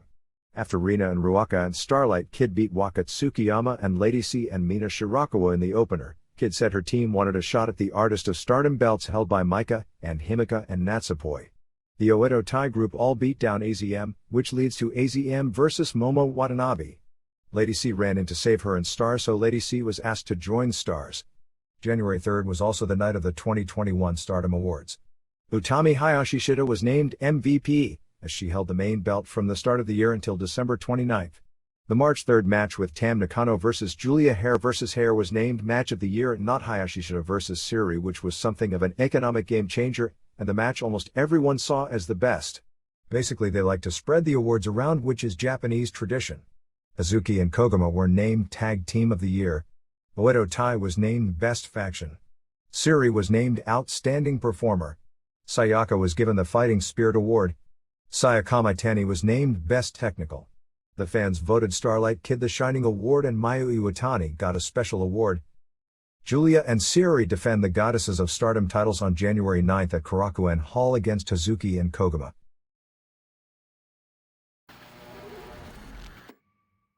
All Japan. They opened the year on January 2 at Korakuen Hall before a sellout 720 fans. With Jake Lee injured, the usual Year Open Triple Crown title match against Abdullah Kobayashi didn't happen. So the All-Asia Tag title match headlined, as Hokuto Omori and Yusuke Kodama beat T-Hawk and Lindemann for the titles in 1440 when Omori pinned Lindemann. The show also featured the annual Battle Royal, which doesn't mean a lot but ended with Rising Hayato throwing Seigo Tachibana and Devil Murasaki over the top rope to win. It was mostly the undercard guys along with Shuji Ishikawa who were in the match that only went 7:54. The January 3 show had a match people are touting as the best tag team match anywhere since Penta and Phoenix wrestled the Young Bucks in the cage match, with Suwama and Shotaro Ashino beating Kento Miyahara and Yuma Aoyagi to retain the World Tag titles when Ashino pinned Aoyagi in 28-12 with a T-bone suplex. Sugi won the World Junior title over Super Crazy with a springboard 450 in 7:14. Shigehiro Irie retained the TV title pinning Koji Doi with the Beast Bomber in 8:34. On January 23 at Korakuen Hall, Sugi defends against Hayato, and there will be a one-night 4-man tournament for the vacant Triple Crown. Ashino vs Ryuki Honda and Suwama vs Miyahara are the 2 semifinals.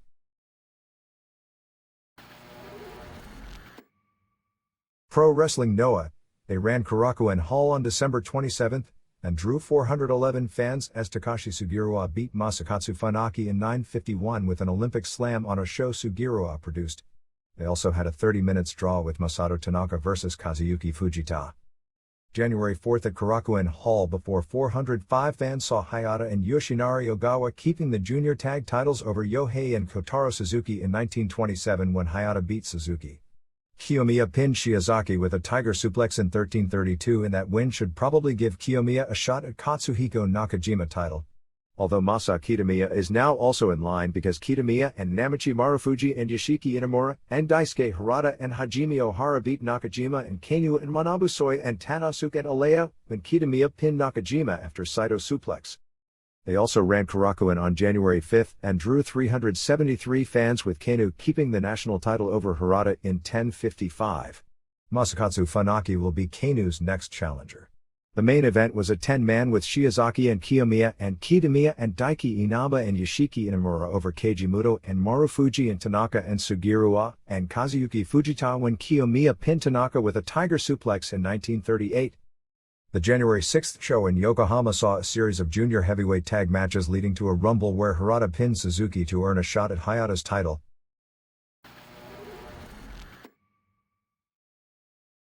Other Japan notes. We will try to have more on this next week, but Shozo Strong Kobayashi, who was one of Japan's three biggest native stars of the early 1970s, passed away on December 31st. He was 81. A powerful competition bodybuilder, Kobayashi was seen on television by Isao Yoshihara, the promoter of Tokyo Pro Wrestling, and recruited into pro wrestling in 1966. He started as the first masked Japanese wrestler to perform in the country. He unmasked and quickly rose to being the biggest native star of Yoshihara's new group, International Wrestling Enterprises, IWE. In the late 1960s, the group had network television and was the number 2 promotion behind JWP, the group dominated by Giant Baba and Antonio Inoki. Billy Robinson was the Iway superstar and Kobayashi was the number 2 heavyweight behind former Olympian Thunder Sugiyama. Vern Gagne and Yoshihara made a business deal where the Iway would have an affiliation with the AWA. To help elevate Kobayashi, he was sent to the AWA where he became a top heel star, managed by Stan Kowalski, the Big K.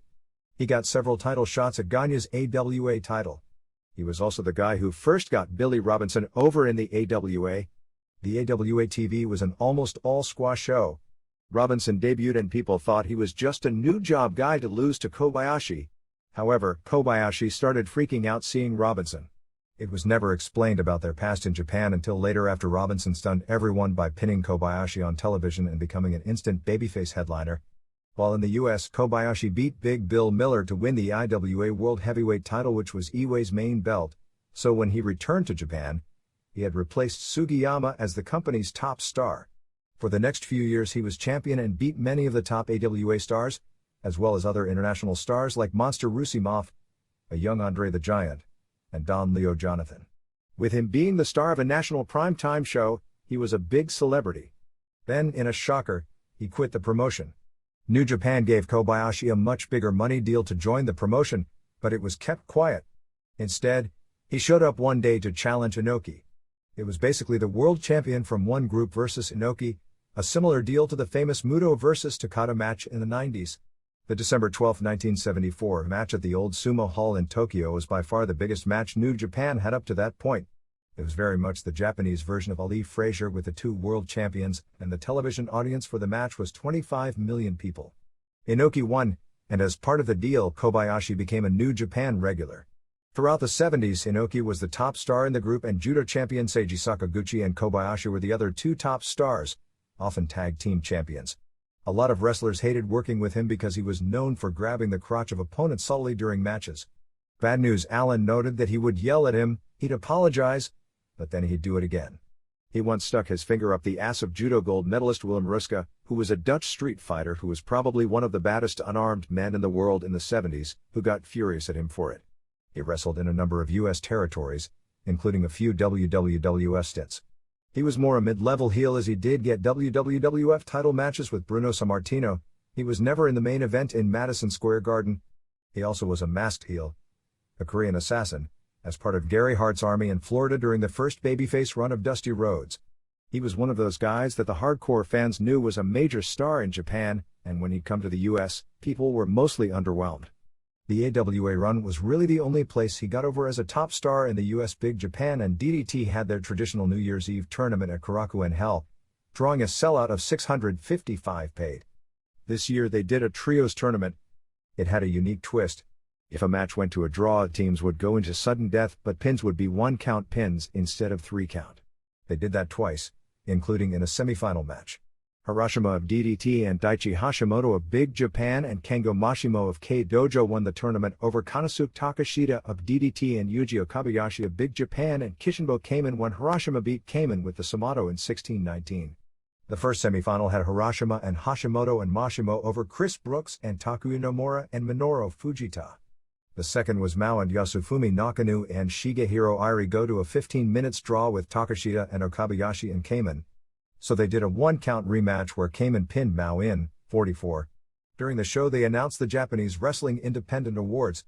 Takeshita was named MVP. Takuya Nomura vs Daisuke Sekimoto from the October 18 Big Japan show was named Match of the Year. The Pheromones team of Danshoku Dino and Yuki Ino and Yumehito Imanari won the Best Unit. Drew Parker won the Best Newcomer. Tokyo Joshi Pro Wrestling ran its first major event of the year on January 4 at Korakuen Hall with a sellout 695 fans. Miyu Yamashita retained her Princess of Princess title over Mizuki in the main event. Maki Ito won the International Princess title over Hikari Noa and then said she wanted to bring the title and defend it in AEW, where she toured last year.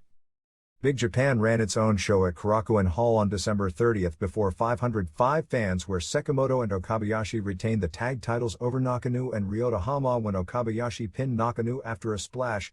They also ran their traditional first show of the year on January 2 before a packed house of 645 fans. They had a TLC mock where Ryuji Ito and Isami Kodaka beat Hideyoshi Kamitani and Masaya Takanashi, which ended via pin and not climbing a ladder. There was a light tubes death match with Masashi Takeda and Takumi Tsukamoto and Toshiyuki Sakuda over Drew Parker and Yuki Ishikawa and Akira Hayato when Tsukamoto beat Ishikawa with a boson crab. Daisuke Sekimoto and Yasufumi Nakano and Ryota Hama won over Daichi Hashimoto and Shigehiro Irie and Yuya Aoki when Nakano pinned Aoki with an elbow drop. The main event saw Yuji Okabayashi, notably coming off a loss to KOD champion Konosuke Takeshita, winning the Strong World title from Takuya Nomura in 22:55 with a splash. DDT ran January 3 at Korakuen Hall before a sellout of 725 fans with KOD champion Takeshita vs Extreme champion Shinya Aoki. They went to a 15-minute draw but then restarted it and Takeshita won via Kimura at 2:16. After the match, Tetsuya Endo issued a challenge to Takeshita for a March 20 show at Sumo Hall in Tokyo, so that's a major show. 01 ran on January 1 at Korakuen Hall before 602 fans. Their version of the NWA World and International Junior Heavyweight titles saw Fuminori Abe retain, over Shoki Kitamura and 18 minutes with the Onryo clutch. The main event saw Takashi Sugiura, who holds the 01 World Heavyweight title, retained it over former champion Masato Tanaka in 22:40 with a referee stop via a guillotine. One would think that would have been a great match.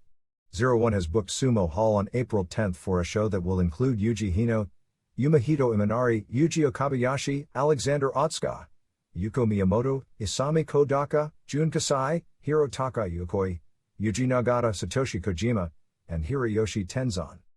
Arisa Nakajima won the Seedling Beyond the Sea title over Ryo Mizunami in 21:01 on December 29 at Korakuen Hall before a sellout of 680 fans.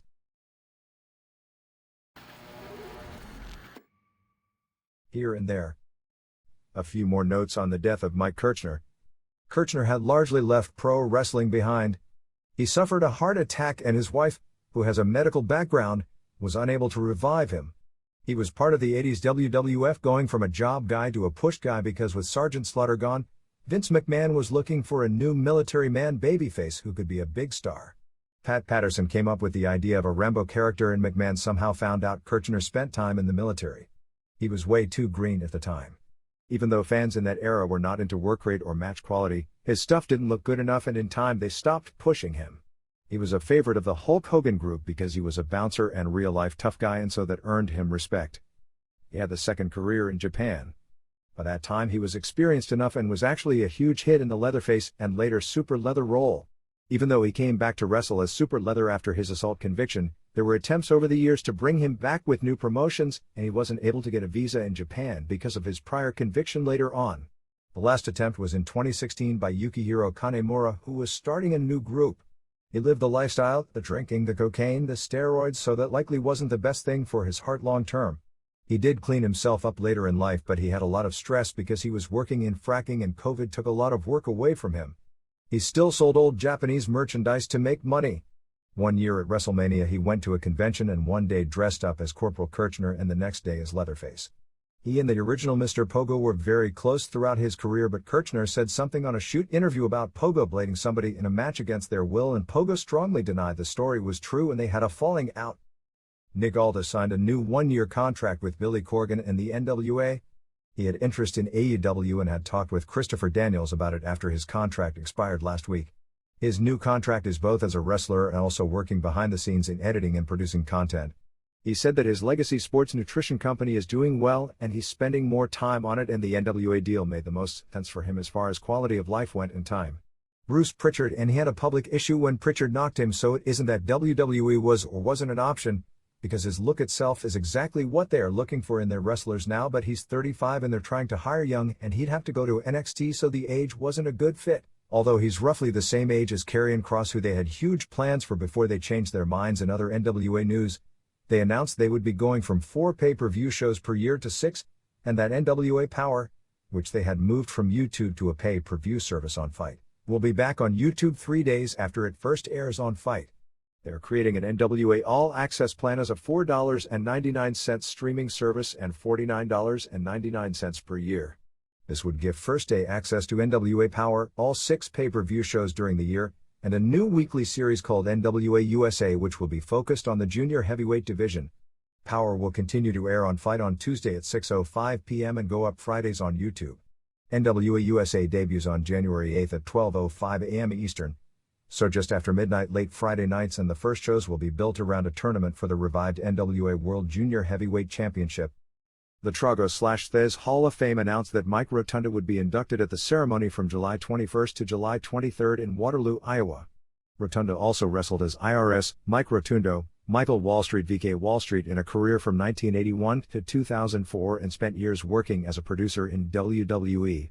He was an amateur heavyweight who wrestled and also played football at Syracuse University and was good enough to go to the NCAA tournament and did well in several major tournaments before Dick Bayer, who a generation earlier had wrestled and been a football star at Syracuse, opened the door for him to be in pro wrestling. The Trago/Thez Hall of Fame is about people with a good amateur background who became pro wrestlers or in some cases notable tough guys. Dick Bourne of the Mid-Atlantic Gateway website will be getting the James C. Melby Historian Award. Bourne has also written books on pro wrestling. Jim Ross will be getting the Gordon Solie Award for announcing, and obviously with Solie as the first recipient, Ross should have been the second. GCW ran its New Year's Eve show in Atlantic City. The show went really long to have the main event take place after midnight and be the first U.S. match of 2022. They opened with a 10-bell salute to Marcus Crane and a touching tribute video featuring tear-filled interviews of those in the company talking about Crane. A lot of the talent wore Crane t-shirts, armbands, or had his name written on wrist or hand tape. PCO returned with the GCW Extreme title, which he held a few years back and never lost when he signed with Ring of Honor. He issued an open challenge and Matt Tremont came out to a huge pop. PCO retained the title with a moonsault. Tony Deppen beat Cole Radrick via submission in a great technical match. Jimmy Lloyd beat Ho-Ho Lun of Dragon Gate with a Falcon Arrow on chairs. Jack Cartwheel beat Nick Wayne in a high spots-filled match that was said to be the best match of the show. Atticus Cogar beat Everett Connors after sticking skewers into Connors' head and giving him a headlock DDT. Alex Zane and Blake Christian beat Ninja Mac and Dante Leon in another match filled with big moves. Dark Sheik pinned Colby Corino after 2 pump handle drivers. AJ Gray and Matthew Justice and Effie beat Jordan Oliver and Ellis Taylor and Charlie Tiger in a real good match. Calvin Tankman won over Manders, Shane Mercer, JJ Garrett, Marcus Mathers, and Yoya.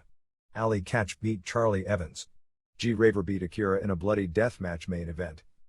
They ran a second show on January 1st in Atlantic City. That show saw Mark and Jay Briscoe keep the GCW tag titles against Alex Zane and Blake Christian in what was said to be the best match on the show. Zane juiced heavily and hard way from the top of his head when Mark threw a hair at his head as he was doing a moonsault off the top rope to the floor. Calvin Tankman pinned Yoya after a Tankman driver in a big man versus little man match. Joey Janela pinned Scotty 2 Hottie, who at 48 was doing his first match in 6 years since quitting the NXT coaching staff. Janela won with a pile driver in a really good match. GCW fans always go wild when guys from the past are brought in. Scotty showed up in phenomenal shape and could still go. The big thing was the crowd going nuts for the worm spot, which is what they are waiting for. Janela then dedicated the match to Marcus Crane and Brian Christopher. Effie was doing an interview when Jeff Jarrett came out as a surprise. Jarrett came out under a mask and hit Effie with a guitar and then unmasked. The crowd booed him when he unmasked. Homicide won a 20-man Rumble to earn a title shot at GCW champion Jon Moxley, if possible to headline the January 23 Hammerstein Ballroom show. Among the non-regulars in the match were PCO, who actually from this point forward is to be a regular, Colby Corino and Billy Starks. The last two were Homicide, with his fork, and Atticus Cogar, with his skewers. Both were bloody and Homicide used the cop killer and threw Cogar over the top. He then challenged Moxley for the Hammerstein Ballroom. Alex Colon beat John Wayne Murdoch via ref stoppage in a bloody death match to keep the ultraviolent title. Jarrett will wrestle for GCW on January 15 in Hoffman Estates, Illinois. The January 23 Hammerstein Ballroom show has added Bandito and Laredo Kid and ASF vs. Arez and Gringo Loco and Demonic Flamita. Matt Cardona, Mike Knox, Matt Taven and Mike Bennett were all on the first NWA Power episode of 2022. Tickets for PWG Battle of Los Angeles and the announcement of the first night matches will take place on January 10. Many of the artifacts from the Pro Wrestling Hall of Fame that was in Wichita Falls, Texas, the one Johnny Mantell was running and took over when the upstate New York branch closed down, but closed down during COVID, are going to be moved to the new International Pro Wrestling Hall of Fame at the MVP Arena in Albany, New York. Will Ospreay defends the Warrior Wrestling title against Brian Cage in the main event of Warrior's first show outside the Chicago metro area, on January 22 in South Bend, Indiana. The storyline behind this match is that Cage was the first Warrior champion, winning an elimination style or attrition match with Rey Mysterio, Sammy Guevara, Penta, Phoenix, Jeff Cobb, Austin Aries and Rich Swann, and beat Bandito, Zachary Wentz, Desmond Xavier, Aries, Wardlow, Michael Elgin and El Fantasma while champion before vacating the title in February 2020 when he tore his biceps. It was noted that in all his time in Warrior Wrestling, he has never been pinned or submitted and that over the last 5 years his only pinfall loss was to Darby Allin on Dynamite. His AEW title loss to Jon Moxley was Taz throwing in the towel. Ospreay vs. Cage also has no time limit. Also announced are Dante Martin, Sky Blue, and Brian Pillman Jr. Booker T, 56, will be doing a match on January 22 in Canton, Texas, at the flea market for his Reality of Wrestling promotion. Regarding the story from last week regarding the Monterrey Commission shutting down a show and Diana La Cazadora claiming Commissioner Gerardo Cortez Orozco came to the women's dressing room, wanted them to change in front of him, they wouldn't, and he shut down the show. Orozco gave his side of the story to Cronistas del Ring. He said he went into the women's dressing room with permission and found 2 minors who were unlicensed that were going to work the show. He said that a wrestler on the card, Estrella de Fuego, who wasn't booked, was going to be the nurse at the show. But then she was booked as a full-in and Orozco told her and the promoter she couldn't do both. Orozco said he called the head of the commission who came to the building and gave the promotion 15 minutes to get a doctor or nurse for the show. The promotion, Lucha Libre Femenil, wasn't able to get one in time and the commission shut down the show. Orozco said that Diana La Cazadora, who made the claims, wasn't even in the dressing room when he was in. Ric Flair has announced a January 28 show, called Ric Flair Who Nation Live, taking place at Hot Shots in O'Fallon, Illinois. Northeast Wrestling has Adam Scherr, formerly Braun Strowman, scheduled for 2 dates later this month. On January 21 in Waterbury, Connecticut, it's Scherr and EC3 headlining against Vincent and Dutch. The big show is January 22 in Poughkeepsie, New York at the Mid-Hudson Civic Center for WrestleFest, which is their usual biggest show of the year in that market. Scherr and Eric Redbeard, formerly Eric Rowan, reunite to face Bully Ray and Enzo. Also announced are Eddie Kingston, Dan Moff and PCO. Other top matches are Malachi Black vs. Matt Taven, Penta and Phoenix vs. Bandito and Flip Gordon, Thunder Rosa vs. Megan Bayne, Jay Lethal vs. Christopher Daniels and more. Samurai Del Sol, formerly Kalisto, talked about how his August experiences with COVID nearly ended his life. COVID nearly ended me. The whole month of August I was hospitalized, dodging death again in my life, nearly having 2 heart attacks on top of COVID and stomach ulcer. Only had a day to prepare for my return on TV. Beyond my belief I thought I'd never get this bad, but I took that as a sign. Really trained hard and rolled the dice and lucha. 2022 is all I focus on, lucha always like there's no tomorrow. Lucha is my life and my life is lucha. James Laurinaitis, the son of the late Road Warrior Animal, is expected to join the Notre Dame football coaching staff. Laurinaitis was a big star in college at Ohio State and in the NFL with the St. Louis Rams. West Coast Pro on January 14 in South San Francisco has a unique show that is headlined by champion AJ Gray vs. Juicy Finau, but also includes Homicide vs. Jacob Fatu, Reno Scum vs. Aramis and Ray Horace, Davey Richards vs. Kevin Blackwood, Titus Alexander vs. Kenny King vs. TJP vs. Adrian Quest, Debbie Malenko vs. Masha Slamich. The Crash announced a January 28 show in Tijuana with Ray Phoenix. Joaquin Gustavo Chavez, who wrestled as Tiger Boy in San Luis Potosi, passed away on New Year's Eve. He was scheduled to be wrestling over this past weekend.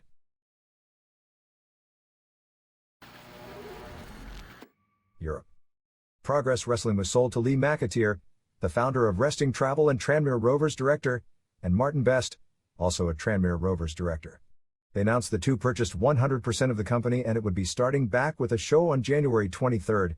Karen Noir vs. Chris Ridgway in a 3 of 5 fall match for the Progress title will be the main event. Rev Pro returns to York Hall in London on January 28. Will Ospreay vs. Michael Oku for the British heavyweight title headlines, plus Francesco Akira from All Japan vs. Gabriel Kidd from New Japan and Yota Tsuji vs. Shota Umino. The WXW 16-karat gold tournament has announced Jonathan Gresham, Biff Busick, Wani Lorcan, Ace Romero, Fuminori Abe, Karen Noir, Shigehiro Irie, Francesco Akira, Robert Dreesker, and Bobby Guns. COO Tassilo Jung said they have a good relationship with the city of Oberhausen and see what regulations would be in place. They are hoping the fly-ins don't have to do a 10-day quarantine, but if so they would have to make changes. The promotion had a joint show scheduled with a French promotion APC on January 12, but it was cancelled due to COVID restrictions. Eric Young is coming to OTT in Ireland for a show on February 6 to team with Axel Tischer, Alexander Wolf, his former Sanity partner.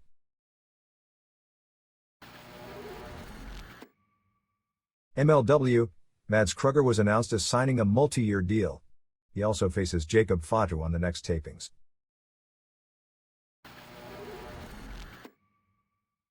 Impact, Matt Cardona and Chelsea Green were married on New Year's Eve in Las Vegas. Dolph Ziggler, Miz and Maurice were all in attendance. Regarding the Su Yung pregnancy on Impact, it is legit and not an angle. She's due in a couple of months. The January 8 Impact pay-per-view show is sold out at Gillies in Dallas, which is a small building.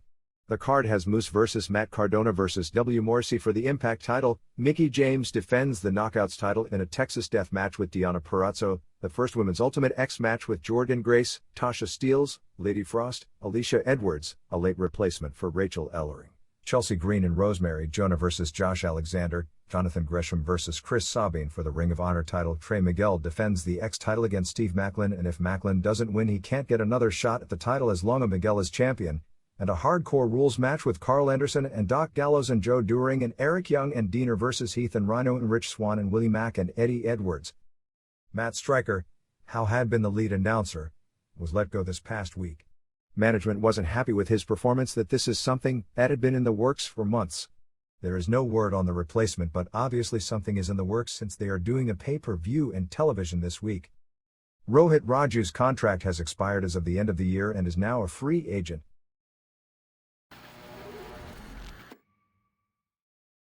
AEW. The January 8 Battle of the Belt show in Charlotte was to be a 2-match television show with Britt Baker vs. Riho for the women's title and Cody Rhodes vs. Sammy Guevara for the TNT title. However, there was a late medical issue, likely COVID, that will change one of the matches. AEW actually announced that there would be a change and they would announce the new match on Rampage, but didn't say which match was off. Seriously, if you want to announce the new match on Rampage, that's fine, but when you are selling tickets to a show or pushing a show as a major special, when you find out a match is off, say which match it is. They're going to announce it on TV beforehand, so it's not quite WWE. Well, WWE did announce Reigns a few hours before the pay-per-view. This still came off very WWE-like, which is not a good thing. The NFL or NBA, upon finding out a player is out, they don't put on Twitter that a player is out and we'll announce who it is 24 hours from now during the next game. Rhodes immediately posted about getting vaccinated, if not for yourself but for young kids and babies who can't defend themselves. Rhodes was notable for not being in Newark. The only thing we were told is that everyone is okay, but one match is being changed for medical reasons. The Young Bucks and Brandon Cutler didn't come to TV this week due to Matt and Cutler testing positive for COVID-19, and Nick, who tested negative, didn't come with the idea he had spent so much time with both of them. Nick got COVID in 2020 and he had a bad reaction to it to where it was months before he got his stamina back. Their aunt also died from it in 2020, so that's something they aren't messing around with. Rey Fenix suffered what appeared to be a badly dislocated elbow at the January 5th show in Newark, New Jersey. He said it was one of those things that happens in wrestling and he's got more tests and doctors to see before they fully diagnose the injury and recovery time, but said no bones were broken. The plan was for Penta and Fenix to drop the titles to Jungle Boy and Luchasaurus and have all of the tag teams coming out and staring at them, which is what happened. But after the injury they did go straight to the finish and they were supposed to go a little bit longer. They were having a great match, and Luchasaurus choke-slammed Fenix off the apron and through a table. Fenix was flying at a bad angle and posted his arm to block the fall, which would seem to be the last thing someone who has so much experience at this would do, and with his arm going through the table and hitting the floor first, it landed at a horrible angle. It visually looked like he broke the arm. He was in a ton of pain and screaming at ringside and had a real bad night at the hospital. It was weird that within days, two total pros, Sasha Banks, with her leg, and Fenix, with his arm, had a limb caught underneath them when taking a bump and the limb bent in the opposite direction. The company got a major television upgrade in the UK starting this week. Rampage began airing on both ITV and ITV4. Previously Rampage was only on the Fight subscription service in the UK, a formerly monthly $5 service where UK fans got to see both Dynamite Live and Rampage at the same time as the US, both commercial-free. Rampage will air weekly on Tuesday nights at 11:05 p.m. on ITV4 and started this past week. It will also be replayed on Thursday late night on ITV. The first show aired at 11:40 p.m. on January 6th, but it won't be in a set time slot. In addition, ITV has changed its Monday night airing of Dynamite from an edited 1-hour show to 2 hours. The show also doesn't have a regular time slot, airing at 11 p.m. or later. The only ratings numbers we've had are for the Friday ITV4 show, but the last numbers we had were the ITV show on Monday night was doing in the 250,000 viewer range and was the most watched wrestling show in the country. ITV itself is second only to the BBC, so it is the equivalent of a taped version of both Dynamite and Rampage on NBC or ABC in a late night time slot. The Fight TV service in 2022 has increased from $4.99 to $6.99 per month or $69.99 for 1 year. For every month you also get a $2 credit for pay-per-view purchases on Fight plus free access to one AEW pay-per-view show of 2021.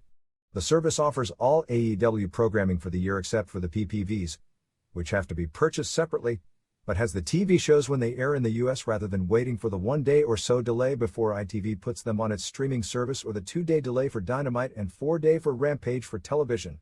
The service also includes Dark and Dark Elevation airing as soon as it is put up on YouTube in the US, and will also include Battle of the Belts Live.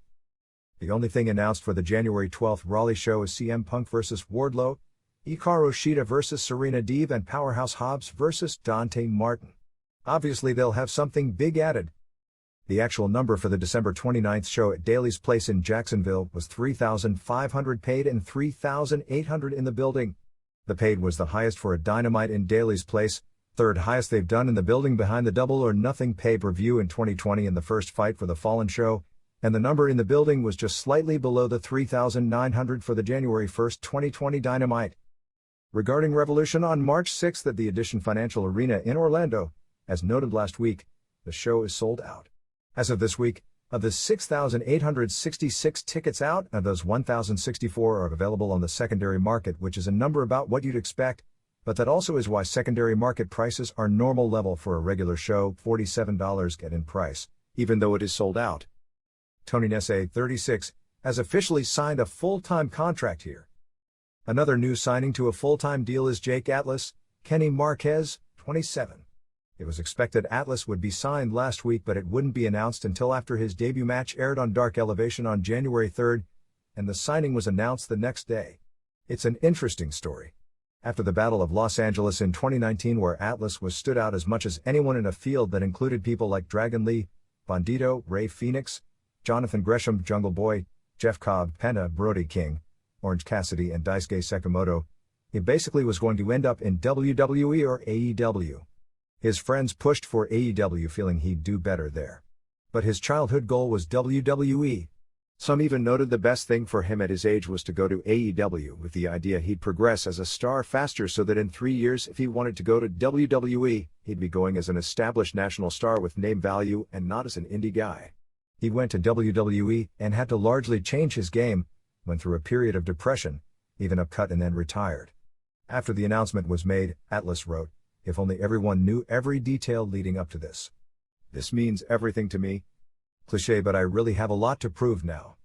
This year, whether you love me or hate me, you're going to know me. It is what it is. Superstar is back."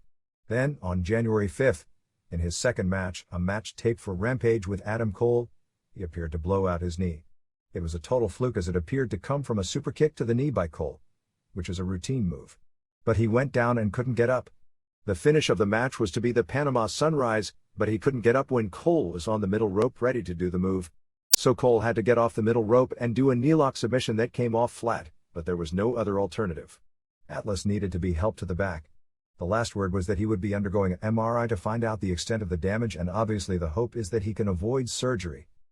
Tony Khan also talked in an interview about another dream signing coming. "There are so many people out there, including everyone that worked in Ring of Honor, and I'm actually surprised we haven't seen the Briscoes since they shot the angle with FTR weeks ago. Plus, names available now or in the next 90 days include Johnny Gargano, Keith Lee, Ember Moon, Kairi Sane, although not practical until COVID allows free travel back and forth without quarantine, Wyndham Rotunda, Jeff Hardy, John Hennigan, Jonathan Gresham, Bandito, Shane Strickland, Adam Scherr, Rush, Tony Storm, possibly, depending on what terms she had to agree to in order to get her release, Dragon Lee, Mascara Dorado, Ray Horace, Matt Taven, Mike Bennett, Mia Yim, Maria Kanellis, and really, the list is endless of quality people out there. But the roster is already overloaded and you'd really only want a few of them.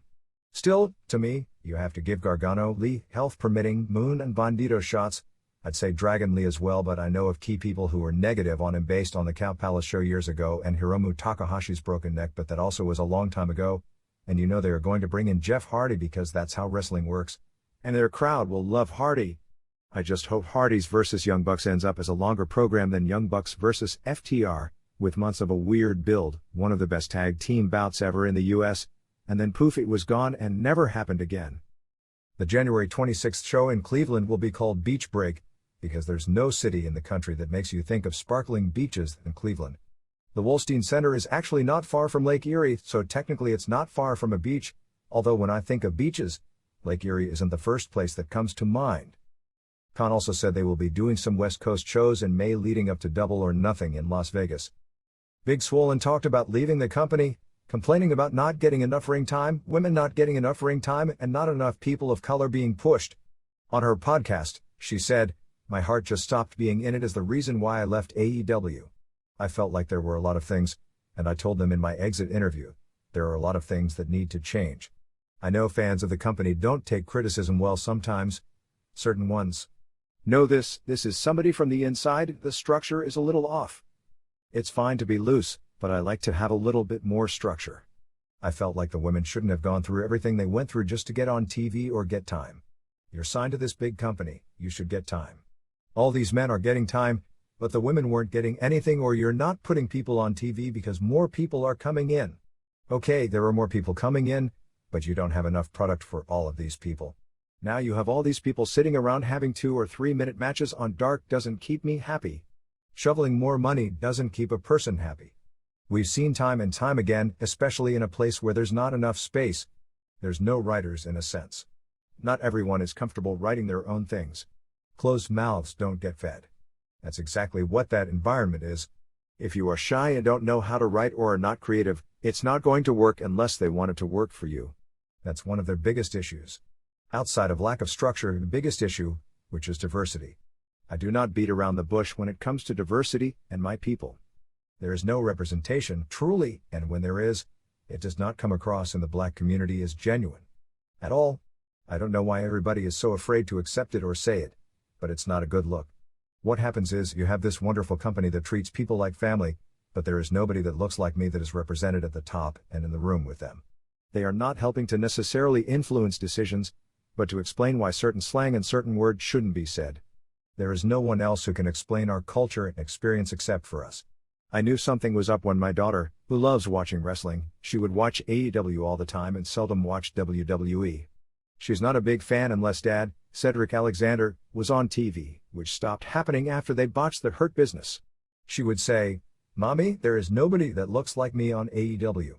There's nobody that looks like Daddy. Then she started watching WWE because she saw Bianca and Big E. She saw herself represented. If it wasn't a click. You are absolutely right. I don't have an explanation. It's 2021. Why are people saying it'll take 3 years for AEW to have a black champ? This is a scripted sport. It should not take that long if you have been watching WWE for 50 plus years and you know what not to do. The transcription was from Fightful.com. Tony Khan responded back on Twitter writing, "The top 2 AEW execs are Brown, me and Mega. Jade Bowens, Caster, Dante, Nyla, Isaiah and Mark Quinn all won on TV this month. The TBS title tournament has been very diverse. I'd let Swollen's contract expire as I felt her wrestling wasn't good enough. Mega is Mega Parekh, who is the chief legal officer for both the Jacksonville Jaguars and AEW. Swollen also said, I believe that the company is making better strides than before, but a couple of things need to be fixed. You have to be able to call people out because not everything is perfect, she said. I hope they listen to this with an open heart and not just, she's just saying this because of XYZ. I genuinely want them to succeed." She also pointed out that in the same interview she said Khan was one of the most generous people she knew. But then wrote after Khan's tweet, "Good after morning. Sometimes you need to stop seeing the good in people and start seeing what they show you." Lesson learned. The reality is she wasn't resigned when her deal ran out. Leo Rush in particular had issues and was tweeting how he was not happy after Khan's tweet. He tweeted multiple times about being upset. The next morning, after talking to Khan, he wrote, "I want this to be clear. I do not consider this to be a diversity issue, and I at no point have thought or said that AEW or Tony is racist. We can all clearly see that wrestling as a whole and the AEW roster is perpetually diverse. The issue at hand was a racial insensitivity issue. Having spoken to Tony and Mega, we have discussed the endeavors to further understand the struggles of the black community. I am grateful to be able to understand more about Tony and Mega's own ethnic backgrounds and glad that they are actively seeking input from an African American perspective. I am proud to work for a boss and company that try to make these strides in social equality. I look forward to working with Tony to keep making steps towards positive change. I pray that 2022 is a year of positive change in all aspects." Will Hobbs sent a couple of messages as well, including saying, "There is so much that goes into AEW that those online don't see.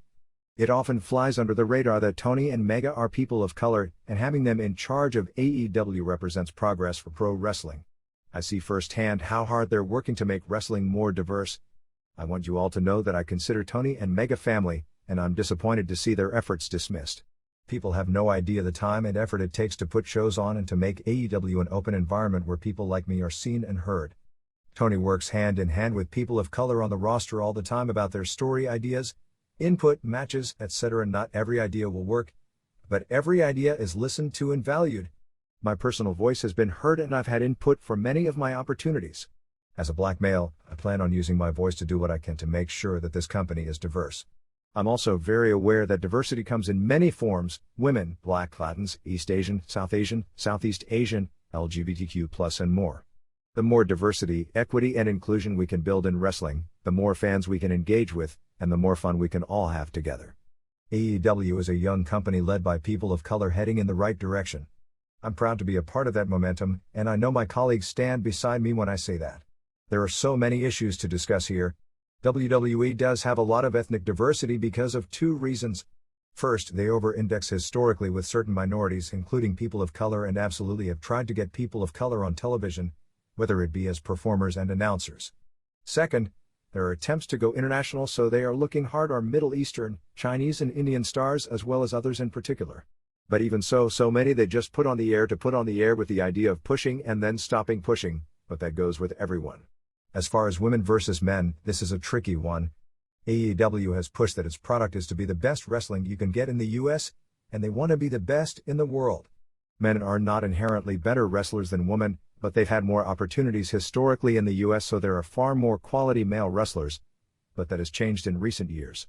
There are more male wrestlers and they are generally higher quality than the women wrestlers in AEW, but AEW also has quality women wrestlers and the standard has improved greatly over the past year. That isn't inherent, but it is the current situation, and the company has pushed a core of women to change that, and there are women on the roster who are much bigger stars than they were 12 and 18 months ago. AEW has even sacrificed temporary ratings when women were not drawing well to give them TV to hope some made it to be where they would hold their own. and some of them now do. Yes, Serena Deeb is very good technically and Britt Baker is a superstar personality-wise and both get plenty of TV time because of it, and there are enough marketable women now that it's like the men where there is more talent than TV time, but that's inherent now.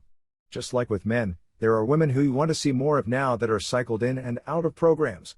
But a guy like Matt Seidel is also tremendous in the ring and he's not getting TV time because AEW is totally log-jammed with so much talent. And ultimately for the same reason some people wanted out of WWE, there will be people at some point wanting out of AEW for that reason, in the sense they believe they are better than their push or their TV exposure allotted. Publicly Swollen is the first person to say that, but with such a big roster and the amount of TV time they have, that is inherent for the future.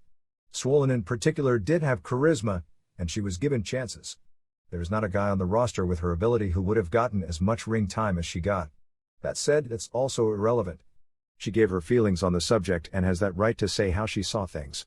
Khan has the right obviously to say what he wants to as well, and anything he said against her, honest or not, wasn't going to come across well to people, but she was given a chance. Did have her medical issues, but Khan didn't renew her contract, but they allowed her to save face and say it was her decision to leave. Just as she has the right to her opinion, so does Hobbs. People tried to turn this into a racial issue, which was ludicrous, and even she later said this was not a racial issue. That's a bad charge, especially in an industry that still struggles to get the same economic value from advertisers and sponsors considering the size of the audience due to decades of advertiser negativity toward pro wrestling. And no advertiser wants to be part of something where people are making charges racial publicly, even if it's not accurate. If she was not signed to a new deal because he didn't think her wrestling was up to par, he has that right, and even with her charisma, given how many people they have in the TV time, he certainly has the right to make that decision. You could say, and it would be true, that politically as the head of the company, he shouldn't have said that publicly, and she never called him or the company racist, but there was an implication and people did jump to that conclusion off of it, and that's the one charge that is going to make anyone upset, especially if it's public. I never advocate dishonesty, but being honest in that situation was going to lead to negativity in the reaction, and it did. The argument about the racial makeup of the 4 men's major world champions the company has, it being white, is very clearly a cheap shot, especially with the ethnic diversity in the other champions. People listing Scorpio Sky and Nyla Rose and Riho and Hikaru Shida and now Jade Cargill to prove something aren't as bad as those who proclaim they've never had a minority world champion. The main belt is a money belt, and while it often can be meaningless who is champion business-wise, in AEW the title match is a draw, and thus the guy in the spot has to have some ability to move numbers. Ada Page is the first without a track record, and they were building him up for that spot from the day they started the company. Nobody has been passed up, nor will in this day and age, and this goes for AEW or modern WWE, based on skin color as the reason. Are people passed up due to size, or not speaking the language, or not being charismatic enough to be in the position? And yes, Jack at time does sort of fall into the WWE prior stereotype of people who don't speak fluent English or booked to have childlike tendencies, which also should be gone from the business. Was this the case in the past? Yes, like in so many aspects of society. It's not perfect. Nothing is. It can improve, and in time, it probably will. I don't think the modern fan base is either racist, or wants the ugly stereotypes that past generations went for. There have been no storylines playing into racial stereotypes in AEW. If anything, and this goes for WWE as well, because of pressure from a segment of fans, and I'm not even saying this is a bad thing, but it is reality, an average or less working woman wrestler can get TV time in WWE and AEW more than an average or below average male wrestler. Aside from NXT, with so many men and women starting out on the show who are well below average, a male wrestler of the same level would have no chance. Essentially, and this goes for both companies, there is an attempt to put women on TV more than even before. Marketable women stars who are legit stars at a premium right now in the business. The other unfortunate truth is, for women, there is so much more emphasis on looks. An average-looking male wrestler who is fantastic in the ring and can talk can be a top guy. Better looking absolutely helps. But a great-looking guy who can't wrestle can't make it to the top like a female counterpart can in WWE. In AEW, it's tougher because it is more of a wrestling audience, and to a degree looks alone isn't as much of a package. But even so, they are absolutely more helpful than with men. And I don't think that's a good thing at all, but it's the reality. Anyway, both companies are dying for women who are legit needle movers, and those women will have a better opportunity for TV time. But there is also a reality that numbers are studied more now than at any time in history, and who and what grows and tanks numbers ultimately will determine who gets time, But a non-growth woman right now has a big edge over a non-growth man. The flip side is that there are so many more men at this point in time who are quality wrestlers, and some of that is because historically until the last few years women of talent were never allowed to show their talent, and it was almost all about looks, and it takes time for that to catch up. Jade Cargill's TBS title win may have come off to some as a reaction, but that decision was made before the tournament ever started. There were people internally who believed Swollen gave away the tournament finish by pretty much saying they'll pick Jade before the tournament started, but very few fans made that connection. Evidently there was a discussion with the idea the champion was given a way to change it up, but they went with the original plan. Cody Rhodes said that he regrets just about everything in the Anthony Ogogo feud. He said that a white guy on television with an American flag tattoo on his neck talking race relations he now sees can be construed as tone deaf, and then he made it worse trying to defend it. He said the idea was doing a US versus UK angle where he'd go to the UK and have a big match with Ogogo where he'd be the heel for the match since Ogogo is so well known there. In a Barstool Sports interview, he said, "I can, on record, just go ahead and say I regret that promo. And almost everything about the Anthony Ogogo angle. Almost everything about it. I'm good now, and comfortable now. I didn't hate it either. I was having a good time." Anthony is a former Olympian. He's definitely someone who's a developmental talent who's gonna be. We're training him, and we recruited him, and we're bringing him up through the ranks. What ultimately, I've never gone on record saying this, but this is the perfect time. I stood by what I said in the promo. I stood by it because I thought the content was good, and I thought the intentions were good. However, a white guy talking about race relations, who has an American flag tattoo on his neck, I can see why people would use the terms tone deaf when it came to that. And then trying to defend it and all and again. Intentions were good, and sincere, and I was so excited about Brandy and the baby. But that should have just been one where I went out and almost just winged it. Because everything in wrestling I work really, really, really hard on, like meticulous. You hear about Randy Savage, about his matches and his promos. There are wrestlers who tend to be more like Randy in terms of their preparation, and then there are wrestlers who are more like my dad, just cutting a promo on the produce at the grocery store, and it's better than most stuff you'll hear on television. But I tend to be more of the big-time thinker, planner, workshopper, all that stuff. I'd worked on that one really hard. That's what made it even more like, damn, every now and then you're going to come up to the plate and strike out, overplan it and just struck out. Although I stand by it. I don't have any problem with the content, but once that had happened, it set the angle in a way that Anthony, as far as wrestling age is concerned, he's like 18, he's a baby. He doesn't know what's going on. It set the angle in like a tailspin where it just wasn't a classic, UK versus USA, fun-spirited deal. I was going to go over to the UK. We have the return match. Now I just never want to think about it again. Tay Conti and Sammy Guevara came out this past week on social media as a couple. So did Dante Martin and Sky Blue. Thunder Rosa and Maki Ito are doing a Twitter angle.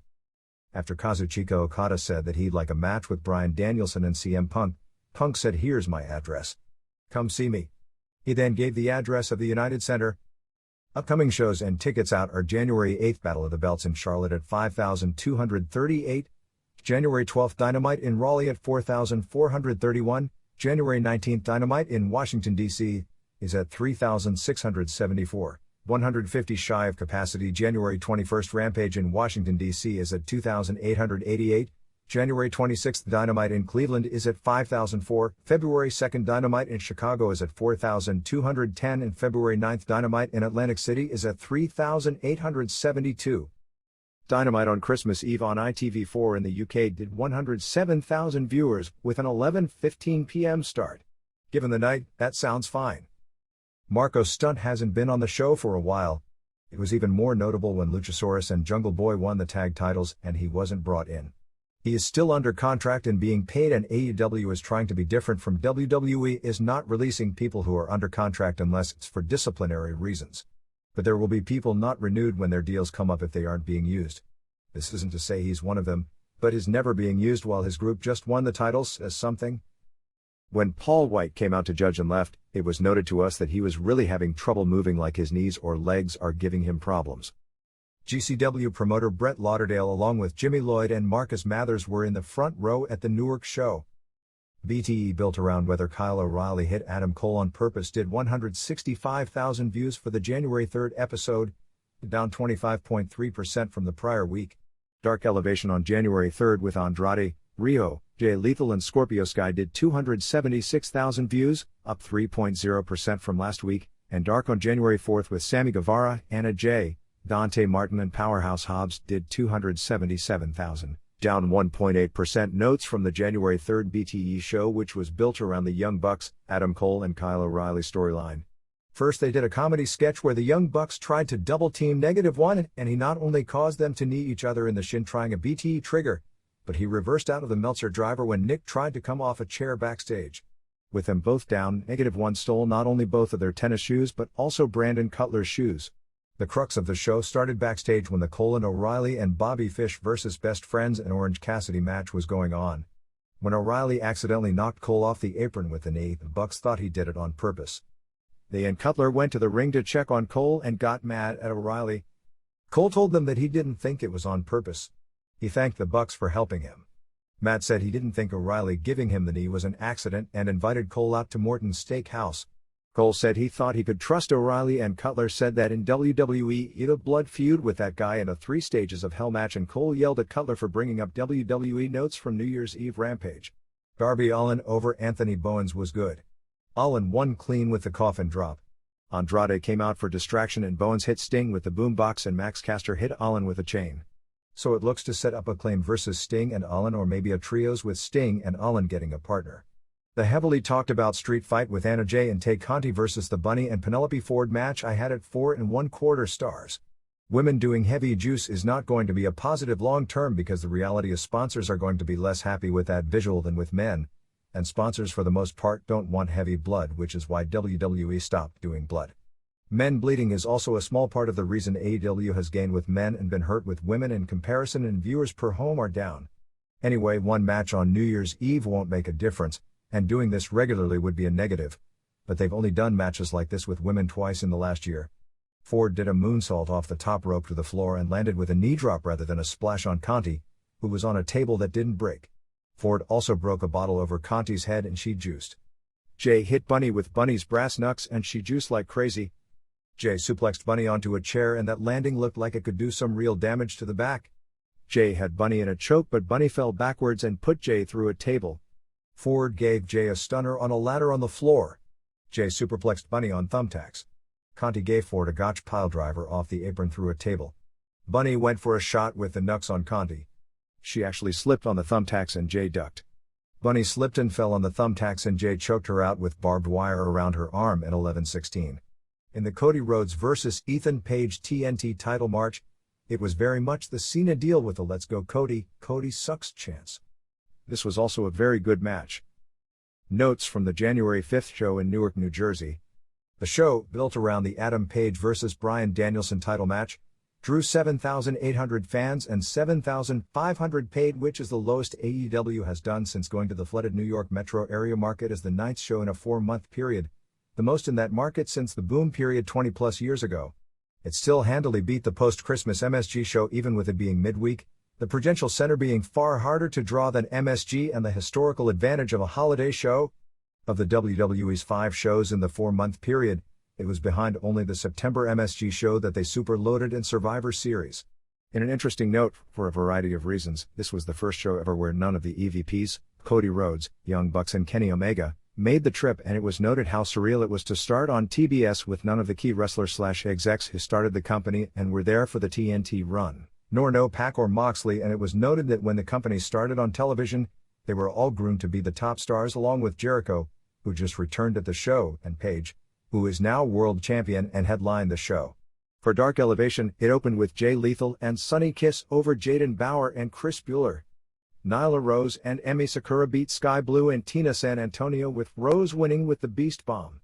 FTR won using the big rig over wrestlers who were not announced to the crowd. They were super over with the crowd. Red Velvet and Layla Hirsch won a squash with Hirsch using an armbar. Velvet had the match won, but Hirsch blind tagged herself in and got the submission win. Velvet wasn't happy with this. Powerhouse Hobbs won a squash via torture rack submission. QT Marshall beat Zach Clayton with a roll-up. Clayton is the fiancé of former Jersey Shore star JWoww, Jennifer Farley, who was once a semi-regular character on TNA Wrestling. JWoww and Snooki, who once appeared in a WrestleMania match, were both in the front row at the show. Andrade El Idolo beat Avery Good by submission. The most notable thing here were the Where is Charlotte chants. Dante Martin beat Action Andretti with a double springboard moonsault. The Acclaimed beat Kevin Matthews and Joey Ace. Alex Reynolds and John Silver and 10 beat Private Party and The Blade. The show opened with Page over Danielson to keep the AEW title in 29:05 of a 4 3/4 stars match. This was very different from the first match. They did more crossing up of their regular spots, and the big story was it was a heavy double juice match. This came just days after airing the heavy double juice women's match. Another issue with the show was the overuse of the word shit. On occasion it's good and can be shocking and add to a promo. But the constant usage is again cool for some of the audience. But it loses its effectiveness when used too often like it is now. Just an incredible match, and the blood definitely worked because of the style of match that they did. Page hit a tope but missed a moonsault to the floor. Page powerbombed Danielson on the apron. Page missed a tope and hit the barricade. Danielson threw Page's shoulder into the post twice, but Page came back with a pescado. Danielson backdropped Page over the top rope and went for a tope, but Page caught him and gave him an overhead throw on the floor. The first blood came when Danielson did a drop toe hold and Page's head hit the steps. Danielson worked over the cut and threw Page into the post again. Danielson worked over the cut. There was a German suplex and Page landed on his feet, and then Page used a German suplex. Danielson threw Page into the post again. He tried again, but Page blocked and pulled Danielson into the post 3 times. Doc Samson came out to check on Danielson's cut. Danielson was bleeding like crazy and they started head-butting each other over and over. Page did a top rope fall-away slam for a near fall. Danielson came off the apron with a running knee, but Page blocked it and did a dead eye on the floor. He went for the buckshot lariat, but Danielson collapsed and then used an inside cradle and then the label lock, with him having worked on Page's arm earlier in the match. Page hit a moonsault to the floor. He missed a buckshot lariat and Danielson hit the Busaiku knee, but Page kicked out. They traded headbutts and Danielson did a gotch pile driver for a near fall and then looked at Jerry Lynn, since that was Lynn's finishing move before Suzuki used it and named it after Gotch, who actually did a tombstone version with the cradle as his finisher. Lynn, Paul White and Mark Henry were the 3 judges if they went 60 minutes, and they were shown at times talking and writing stuff down. For authenticity they should not have been sitting together but on different sides, but the few times they've done this in wrestling they usually sit together at the judges' table. He went for the Busaiku knee and Page stepped back and powerbombed him. Danielson used a triangle and hit blows and Page went to powerbomb him and Danielson turned it into a heel hook. Page won with a backdrop driver and buckshot lariat clean. This was going to make following them very difficult, which is why they went right to Punk and MJF. Danielson has been incredible in this run, and even though short-term you could argue he should have won, the booking is very different from WWE, where they aren't doing short-term and trying to build Page to be the long-term guy because of all the really top guys in the company. Page and MJF are the youngest ones. That said, Danielson is just too good to be used like in WWE, where his role, a lot of which was his choosing, was to put over and constantly make new guys, who they would then drop the ball on after Danielson put them over, with the exception of Reigns. I'd immediately get Danielson in the TNT title picture and have him eventually win it because he is a winning champion. Fighting faces and heels in great matches can make that title into almost the equal of the world title, and that's always been the goal, not for it to be a mid-card title, which is inherently just a card filler, but a main event title with long marquee matches. The Acclaimed did a promo announcing they'll have a music video next week. Shawn Dean beat MJF via DQ in 44. This was the first match decided by a DQ ever on Dynamite. There was a fall by DQ in the Kenny Omega vs. Pac Iron Man match. Punk came out and MJF ran away. Punk hit the GTS on Dean and the ref DQ'd MJF for it. This was the situation to do a DQ, and even though it was a WWE finish, it makes sense given the explanation and the feud. Punk said that this will happen every time until MJF agrees to do a match with him. He said that the new year starts and records start, and MJF is 0-1, and if his goal is a world title shot, he has to win matches. MJF had some people cheer him, but most booed him, and Punk was cheered like crazy, unlike when they were in Long Island. MJF put it over the top, calling New Jersey herpes infected. MJF said everything out of Punk's mouth is fake and induces boredom. MJF said Punk needed him to be relevant. He said Punk sold Tony Khan and his people a bill of goods, and he's not the savior people were waiting for, and the real savior is Maxwell Jacob Friedman. MJF called him PG Punk, and there was a PG Punk chant because MJF did have some fans, with him being from the metro area. Punk said that MJF wants to think he's the next Roddy Piper, but Piper never ran from fights. MJF then said that unlike Punk, Piper was talented enough to main event WrestleMania. This is because it's well known Punk's career goal was to main event Mania, and he never did. MJF said that unlike Punk, maybe he will leave and headline WrestleMania. I don't mind the WWE references in the sense this is a more wrestling-educated crowd in general, and it's stupid to pretend WWE doesn't exist. But they were making WrestleMania out to be the biggest thing in wrestling, which AEW should never do, but Punk's next line was that if you think the grass is greener, go there. You can main event one of 4 nights of WrestleMania with a buy one get one free ticket offer, because WWE has had discounted tickets for the shows this year, and then get released faster than you last in the sack and come back and I'll be waiting for you. Punk wanted a match with him. MJF agreed, but then said next week Punk would face Wardlow. They should be close to pulling the trigger on Wardlow. Punk said that eventually MJF will run out of people to hide behind and he's going to put him to sleep. Jennifer Nettles of Go Big Show did the voiceover on a package pushing Cody Rhodes vs. Sammy Guevara at Battle of the Belts. Chris Jericho came out. He said that last time he was on TBS was April 7, 1999, when he lost to Booker T on Thunder. He said last week he didn't come out to save Eddie Kingston, but came out for revenge on 2.0. 2.0 came out. Jericho called Matt Lee Squarehead like a post-it note and called Jeff Parker Pinhead and got people to chant it. It was lukewarm chants. Daniel Garcia tried to attack Jericho from behind. Jericho got the bat and hit Garcia but eventually was overwhelmed by the 3-1 until Santana, Ortiz and Kingston made the save. Cole and Fish and O'Reilly did an interview. Cole said that he knows it was an accident when O'Reilly kneed him off the apron. Cole said that with Fish and O'Reilly and the Young Bucks they could have the strongest faction ever. Cole challenged Jake Atlas and said he would buy him a one-way ticket back to Orlando. Wardlow pinned Antonio Zambrano in 124. Shawn Spears gave Zambrano a Death Valley bomb before the match. Wardlow didn't appear happy about this. He then gave Zambrano 5 power bombs before pinning him. The announcers, particularly Jim Ross, was putting Wardlow over like he's ready to be a major babyface superstar. He'd done it constantly but was going harder at it now. They showed a clip to build a Layla Hirsch heel turn and feud with Chris Statlander. Jade Cargill pinned Ruby Soho in 11-13 to become the first TNT champion. They showed Cargill's 4-year-old daughter, Bayley, at ringside for the match with her father, Bayley's father, retired Cincinnati Reds second baseman Brandon Phillips. This match was really bad. We all know Cargill looks like a star and she gets over with the audience and that is in the end the key. But she shouldn't be doing long matches on national television. Then again, the ratings for this match did say otherwise. To do a distraction, Mercedes Martinez came out early in the match and Thunder Rosa attacked her and they brawled to the back. Jade won with a glam slam, now called Jaded, but off the middle rope. Cargill was cheered like crazy. I didn't notice it but those live said Soho was booed in both of her matches that night. Jim Ross interviewed Serena Deeb. She demanded another match with Hikaru Shida for next week. They did the interview and tried to play dramatic music during the interview. Aleister Black pinned Brian Pillman Jr. in 6:02. Julia Hart came out with Pillman wearing an eye patch. There was no Griff Garrison. It looked like the finish was to be for Pillman to go for air. Pillman and Black catch him in midair with the Black Mass. But Pillman slipped and fell off the ropes. When he got up, Black kicked him and pinned him. Black left, and then decided to come back after Hart. Penna and Phoenix made the save and Black walked out and Penna and Phoenix consoled Pillman and Hart. Ruby Soho did a promo. Basically she talked for Riho about the Battle of the Belts title match with Britt Baker. Baker, Jamie Hayter and Rebel came out. Baker made fun of her for twice going for titles, once against her and once against Cargill, but she couldn't get the job done. Soho said that Baker can't win matches without those broads and that even with them she's never beaten Riho. Baker attacked her and Hayter joined in. Riho made the save to set up the tag match for Rampage. Jungle Boy and Luchasaurus beat Penna and Phoenix in 14:33 of a 4 1/4 stars match. The match was filled with highlights including Jungle Boy jumping off Luchasaurus back with a Canadian Destroyer on Phoenix.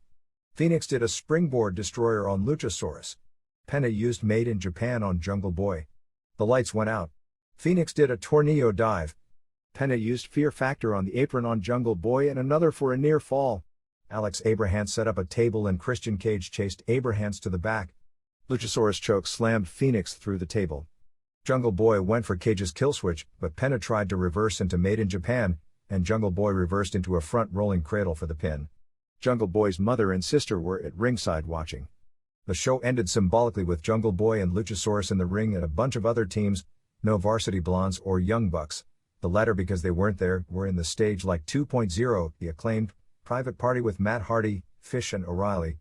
The Gun Club and FTR were on the stage, while Santana and Ortiz were in the stands, and Jericho was shown as well. Rampage started with Cole over Atlas. Cole was super over. He was announced as the new #1 contender since Danielson lost, so they seemed to be building Page versus Cole. People were interested in Atlas. Good match until the injury. Fish and O'Reilly came out to attack Atlas, but the Best Friends made the save. Hook beat Aaron Solo in 3:10. Everyone was on their feet during this quick match with fans chanting "We are hookers." Hook won with the red drum, and he also gave Marshall a T-bone suplex after the match. This stemmed from Marshall doing a promo on Dynamite saying that he trained Hook and Hook was a lousy student and all he did was arrive late and stretch people, but he couldn't stretch Solo. Soho and Rio beat Baker and Hayter.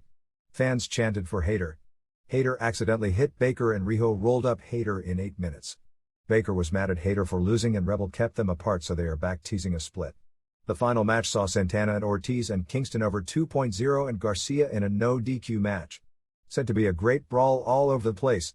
Santana pinned Jeff Parker in a match that went nearly 20 minutes. The heels did a beatdown after, and Jericho, who was announcing, ran in for the save.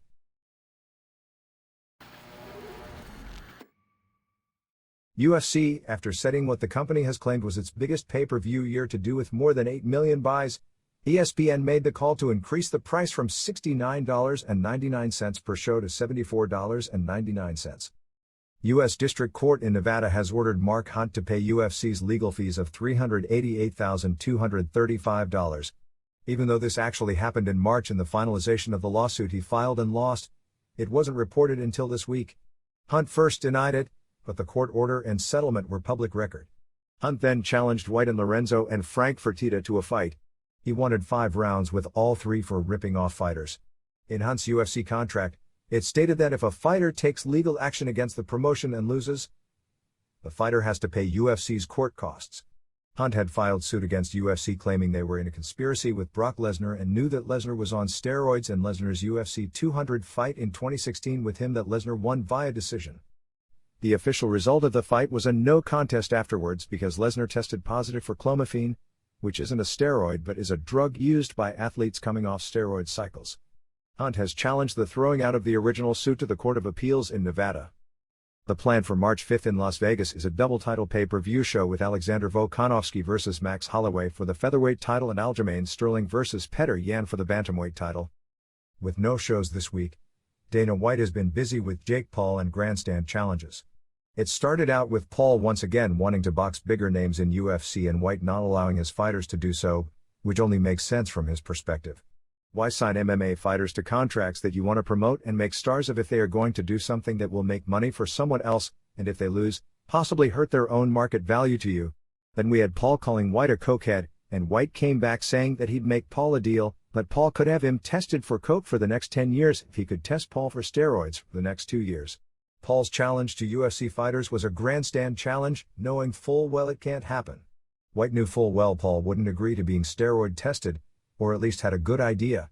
Then Paul tried to babyface himself, saying he would retire from boxing and fight in UFC against Jorge Masvidal or another of White's top stars. The issue here is that Paul isn't making 170, and if he was fighting in UFC against a big name, it would be an Israel Adesanya or Robert Whittaker rather than a guy he's got 20 pounds on, unless he's looking for a mismatch. Provided White agreed to increase the minimum pay for being on a UFC show from $12,000 to $50,000, and guarantee fighters 50% of total revenue, as well as provide them with health care. The exact working was provide long-term health care to all fighters. You previously said brain damage is part of the gig. Imagine the NFL said that. There are many UFC alums who have publicly said they are suffering from brain damage. He gave White 5 days to accept, which of course came and went. He said if White agrees and implements those changes by March 31st, he will retire from boxing, enter USADA testing and sign a one-fight deal to fight in UFC to fight Weech and Jorge. Then he wrote to all UFC fighters, time to take a stand and creative value for yourselves and peers. You deserve higher pay, you deserve long-term health care, and above all you deserve freedom. Support each other. I am not your enemy. I am your advocate, who selfishly wants to KO a few of you to make some big bank. White's response was, you never responded to the challenge. You publicly stated that I use cocaine. I do not. So I told you could randomly cocaine test me for the next 10 years. I believe that you're a cheater and I believe that you use steroids, so I want to randomly steroid test you for the next 2 years. And that thing that you came out with today, nobody on earth thinks that you really wrote that. You're too stupid. And for those of you that don't know, if you've ever watched one of his fights and you see the stare downs, the guy that's standing in the middle with the warlock nose and the big word on his face, apparently that's his manager. That guy used to be an accountant for me. And let me say this, he no longer works for me and I think he's a scumbag. But if you two think you can do it better than we do that, we're doing the whole thing wrong and you're treating fighters better than we do, knock yourself out. Go start your own business. It's easy to do. Get the warlock on it. The warlock can get it started for you. What you and the warlock should be focused on is your business. You're tanking. You can't sell pay-per-views. You're calling out Jorge Masvidal because he's a pay-per-view superstar. Nate Diaz, Conor McGregor, Mike Tyson, these guys are all superstars. You're not. You can't sell pay-per-views. So you do whatever the hell you want to do. I'm ready to roll, buddy. I don't use cocaine. Do you use steroids? Let's do this, Jake. Paul then came back with, long story short, you addressed nothing that I said. I accepted your challenge.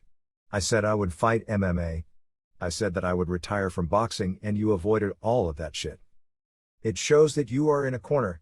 You're a dog in a corner trying to fight to save his whole company and the embarrassment that I've put you through. Everybody sees it and what you can't accept or love or appreciate is that I'm trying to change the sport forever and you are one of the most selfish, capitalistic motherfuckers that I've ever seen and everybody else needs you, Dana.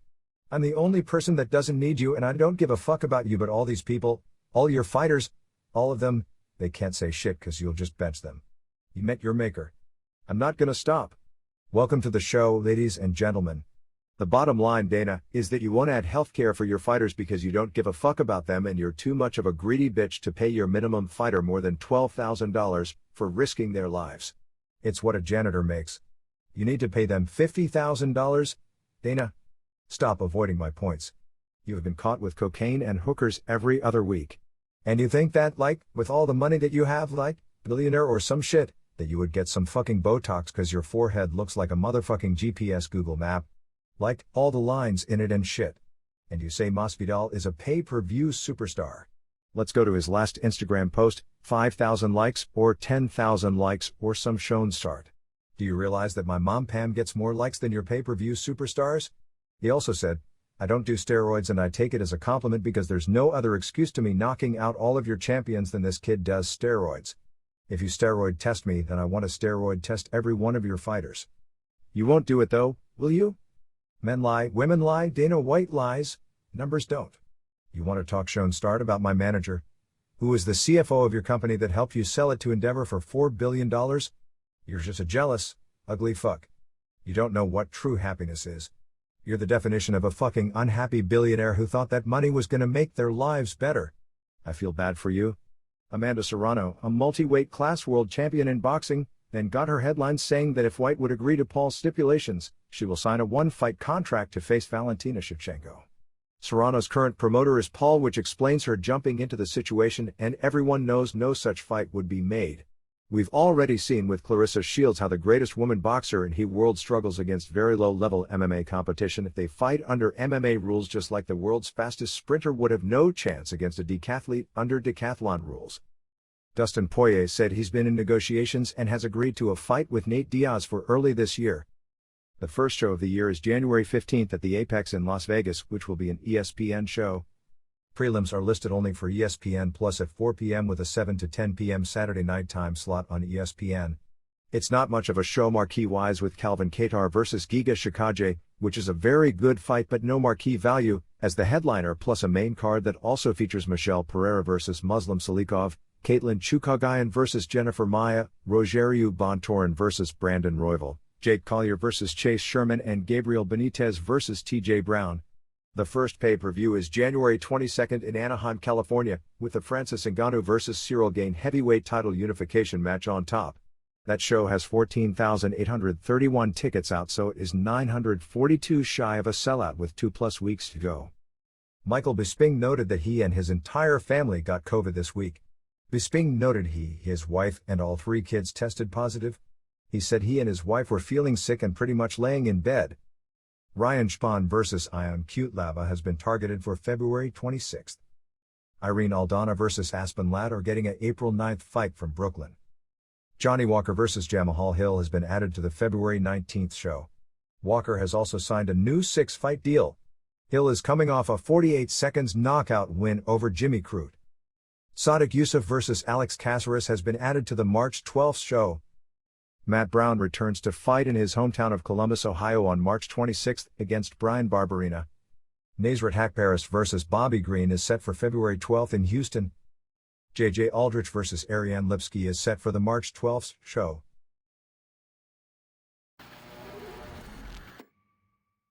Bellator. Bellator opens 2022 with a January 29 show in Phoenix, which is the Ryan Bader vs. Valentin Moldavsky heavyweight title main event.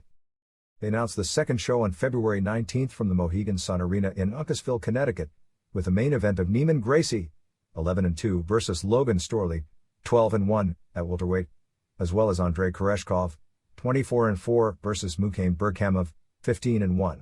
Kerry Taylor Melendez, 5-0 versus Veda Arteaga, 6-4, and Davian Franklin, 4-0 versus Ed Soma, 8-2, in a heavyweight fight.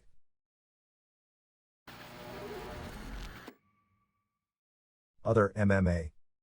There was a major story this week that didn't make the US MMA media but has become a major story in Japan. On the New Year's Eve Risen show, Shibatar, a very popular YouTube star, knocked out Yuta Kubo, an ex-K1 champion, in the first round of an MMA fight.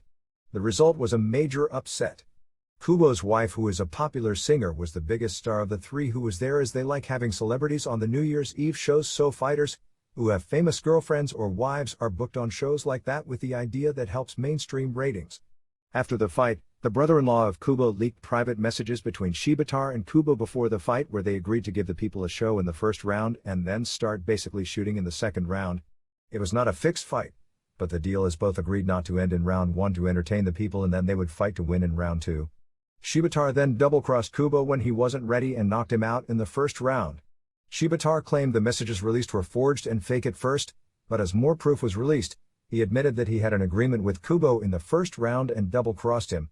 However, he didn't apologize for that, and made things worse by saying it's not uncommon to do so. While agreements to carry people in Japan are not unusual, but the double-cross aspect of them, which does happen at times, are the exception. It has become a major news story in Japan. Some fear that Risen could be harmed greatly by this, even though it was not the promotion who did this, with the idea they could lose sponsors, or even television. Something similar happened in the US when Seth Petruzzelli said that he was asked not to go to the ground with Kimbo Slice when he was a last-minute replacement for Ken Shamrock in a fight on CBS. That was with the Elite XC promotion that had lost a ton of money, and since they were getting good ratings with Slice and Gina Carano, and CBS and Showtime wanted to keep the programming, CBS was going to buy the promotion.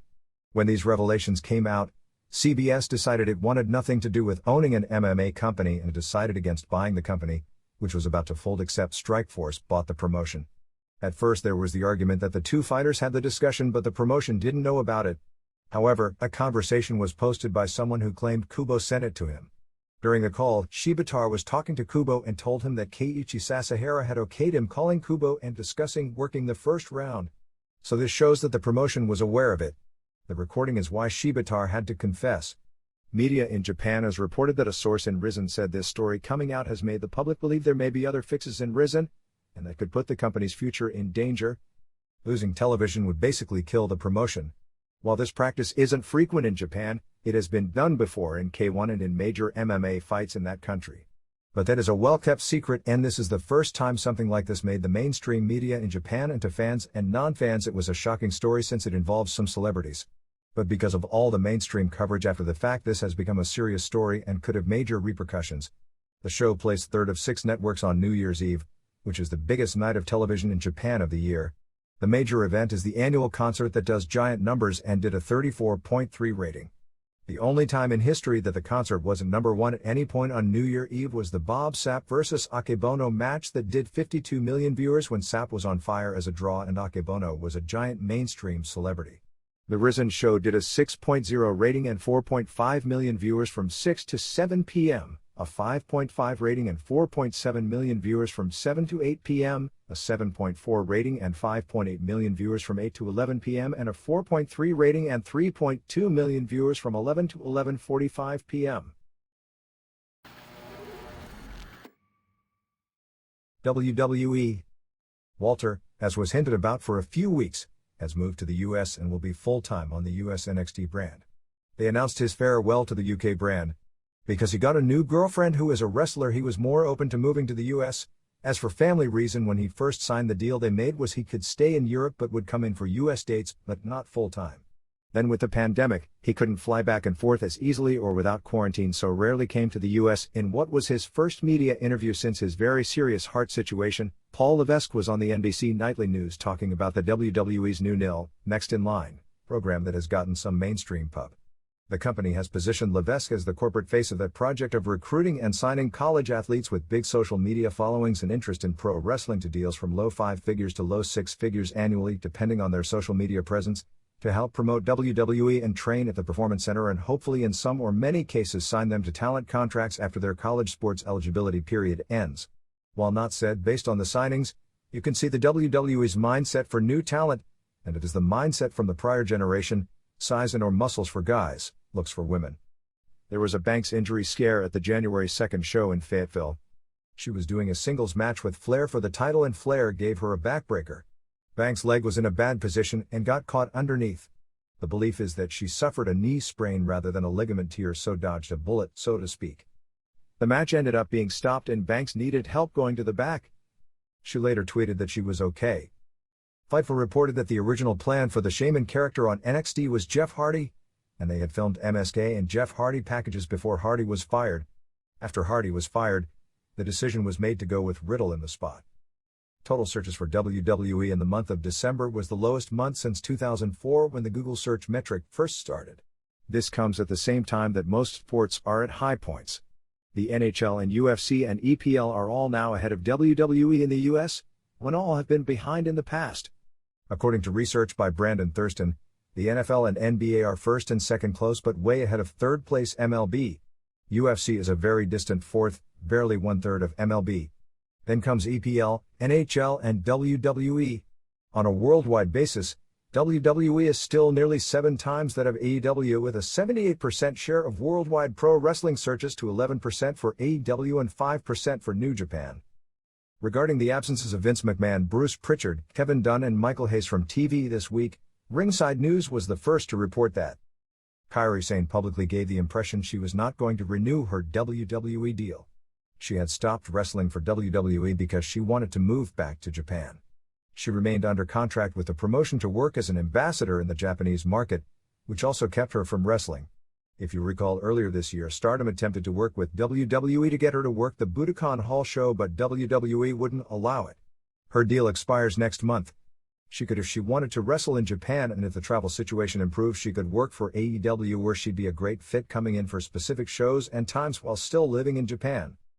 The latest Canadian rating saw Dynamite on December 29th to 96,900 viewers and 49,125 to 54, which is well down from usual. SmackDown on New Year's Eve did 117,500 viewers and 43,825 to 54. That was also down from usual, but nothing compared to the drop even from FS1. SmackDown levels for the best of show in the US main event on New Year's Eve did 19,000 viewers and 4,025 to 54. I was actually surprised at how well SmackDown did considering the night and not being a live show, but when you look closer you see it's older viewers who are creatures of habit and far less younger viewers. Raw, coming off the pay-per-view on January 3rd, did 234,800 viewers and 140,225 to 54. NXT for New Year's Evil on January 4th did 58,000 viewers with 24,025 to 54. Dynamite on January 5th for Danielson vs. Page did 123,800 viewers and 67,425 to 54, so it was less than half of Raw in the key demo for the week. For 18 to 49 numbers, the December 29th Dynamite did 54,000, December 31st SmackDown did 39,000, January 3rd Raw did 117,000, January 4th NXT did 16,000 and January 5th Dynamite did 62,000. In 18 to 34, December 27th Dynamite did 35,000, December 31st SmackDown did 2,000, yes you read that right. January 3rd Raw did 38,000, January 4th NXT did 5,000 and January 5th Dynamite did 40,000. The moral of the story in Canada is older viewers still watch SmackDown because that's what they do on Friday night, even New Year's Eve, as did kids. Younger viewers had other things going on, with 2,000 for both 12 to 27 and 18 to 34, but kids, like older viewers, were more creatures of habits as they did 18,000 viewers on New Year's Eve under the age of 12. Rick Steiner spoke about his son's success, saying to Sports Illustrated that watching his son win the NXT title was one of the greatest moments of his life. That's often the case with parents, since Ric Flair was happier when his daughter won the women's title than when he won world titles. I hope he's even more successful than myself and his uncle. We had such a special time traveling the road as brothers, but this tops all of that. This is his time and his chance to carry the torch. Watching that match was one of the best moments of my life. As his father, I couldn't be prouder, and so is our whole family. Evidently the reason Lynch is now big-time Bex and not the man is that WWE gave up in the legal fight over that term with Ric Flair. Flair noted on his show that she's no longer the man because he owns the rights to that name in pro wrestling.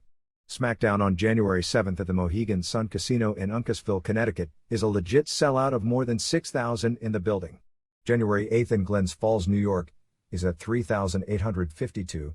January 9th in Boston is at 5,095. January 10th Raw in Philadelphia is at 7,445. January 14th SmackDown in Omaha is at 5,809. January 15th House Show in Fargo, North Dakota, is at 1,852. January 16th House Show in Sioux Falls, South Dakota is at 2,399. January 17th Raw in Tulsa is at 3,213. January 21st SmackDown in Nashville is at 4,392. January 24th Raw in Toledo is at 3,938. January 28th SmackDown in Kansas City is at 3,600 and January 31st Raw in Cincinnati is at 3,439. Scott Garland, Hottie Too Hottie, talked about leaving NXT because he saw the handwriting on the walls. In an interview with Cultaholic, he said, "I think it started during the pandemic when everything shut down. Then the releases started happening. I think the releases took their toll on me as a coach and as a person. We're always encouraged to build relationships with the talent, get them to trust you and create the relationships.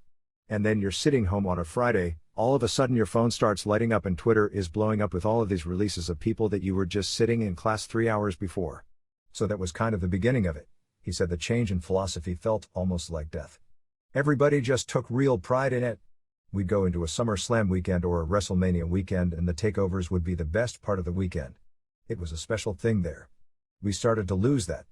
We had such a special thing with that NXT that it was almost like a death. Like going through a death, you know. I don't want to compare it to somebody dying, but it was like we lost this huge special thing that we all worked so hard to have. They're still working hard. I don't want to take away from what they're doing now. They're still working hard to make it work. He also said he saw what it was like on the outside based on what Matt Cardona was doing.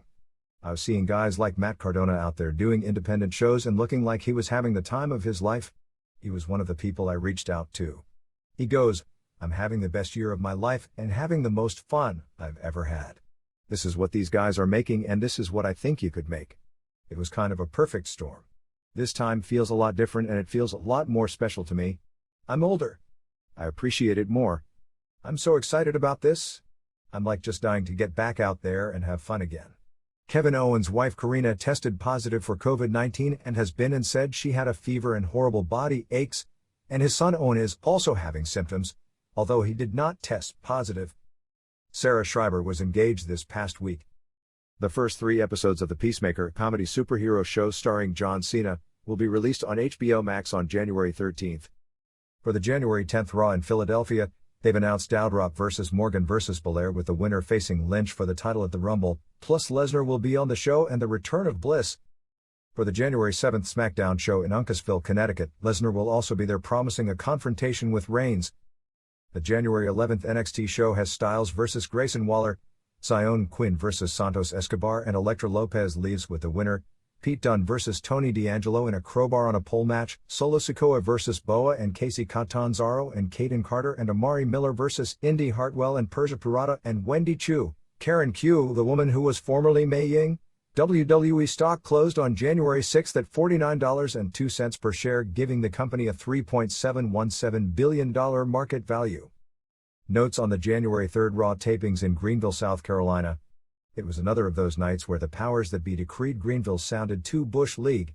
There was no mention of the city, and all mentions of where they were coming from just were South Carolina.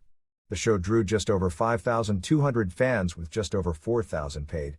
Lesnar made a big difference as they moved 800 tickets after the announcement that Lesnar would be on the show. For main event, T-Bar beat a local wrestler who wasn't given an introduction.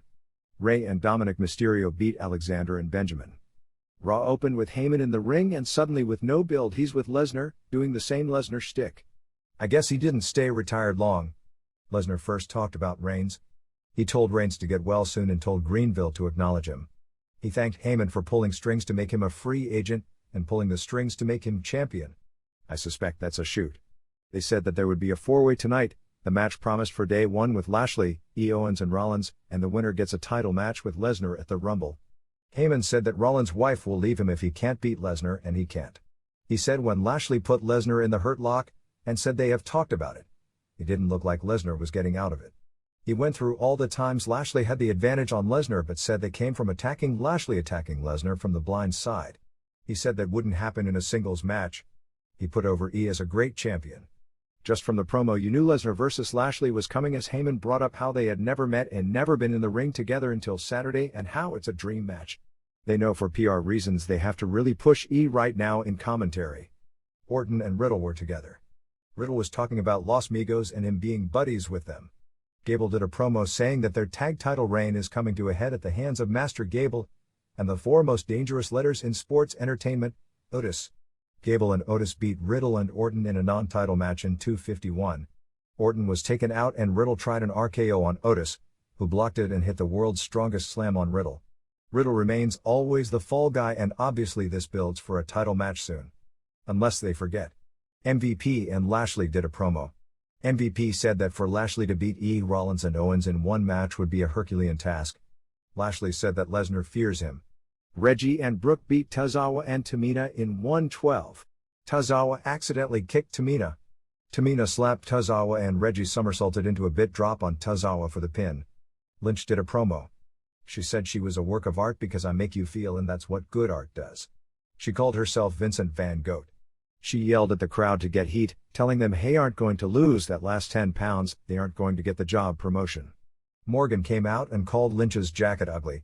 Lynch told Morgan that someday she might win the title after she retires. Belair came out. Belair's story is she stepped aside to wrestle Doudrop and let Morgan can her chances. The issue is Lynch beat both of them over and over again. Morgan said her issues with Lynch haven't been settled. Belair said her issues with Lynch started before Morgan's. Lynch told them to wrestle each other and figure it out. So they attacked Lynch and threw Lynch out of the ring. Then Morgan and Belair started fighting. Belair had Morgan up for the KOD when Lynch broke it up and hit the urinage on Belair, and both Belair and Morgan were left laying. Not sure this was the week for that, but I'm sure we have weeks for whoever gets the match to lay out Lynch. Rollins did a promo. Owens came out wearing one of the WWE's new Bruno Sammartino t-shirts. Rollins wanted to know if he should tape Heyman's lips up or pull his tongue out of his mouth. Rollins said he thought about castration but didn't think Heyman he uses it much anyway. Did Rollins just say that Heyman never pees? Owens told Rollins that they need to work together because and Lashley are obstacles. Owens had a plan. He said that one of them wins tonight, then faces Lesnar. The other person helps in beating Lesnar at Rumble. And then the two of them face each other for the title at Mania. Rollins said he loved the idea, so we're left with the idea that they have a good idea, but in the end one will double-cross the other. Carmella and Zelina retained the women's tag titles over Nikki and Ripley in 233. The crowd was dead. Actually, they were dead for a lot of the show. Zelina pinned Nikki with a schoolboy out of nowhere. Nobody expected it to be the finish. The storyline they are doing requires Nikki to lose constantly, so there you go.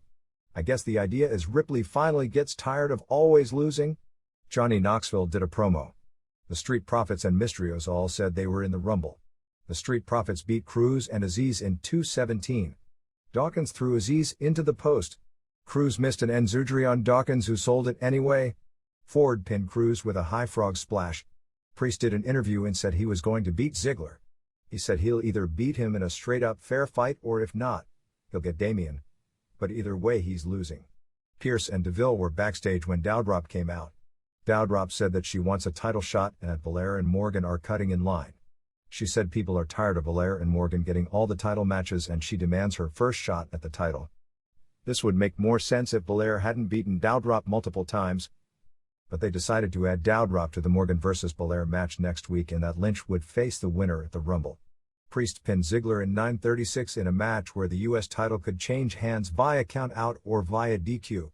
This turned into a good match and they played well into the stipulation.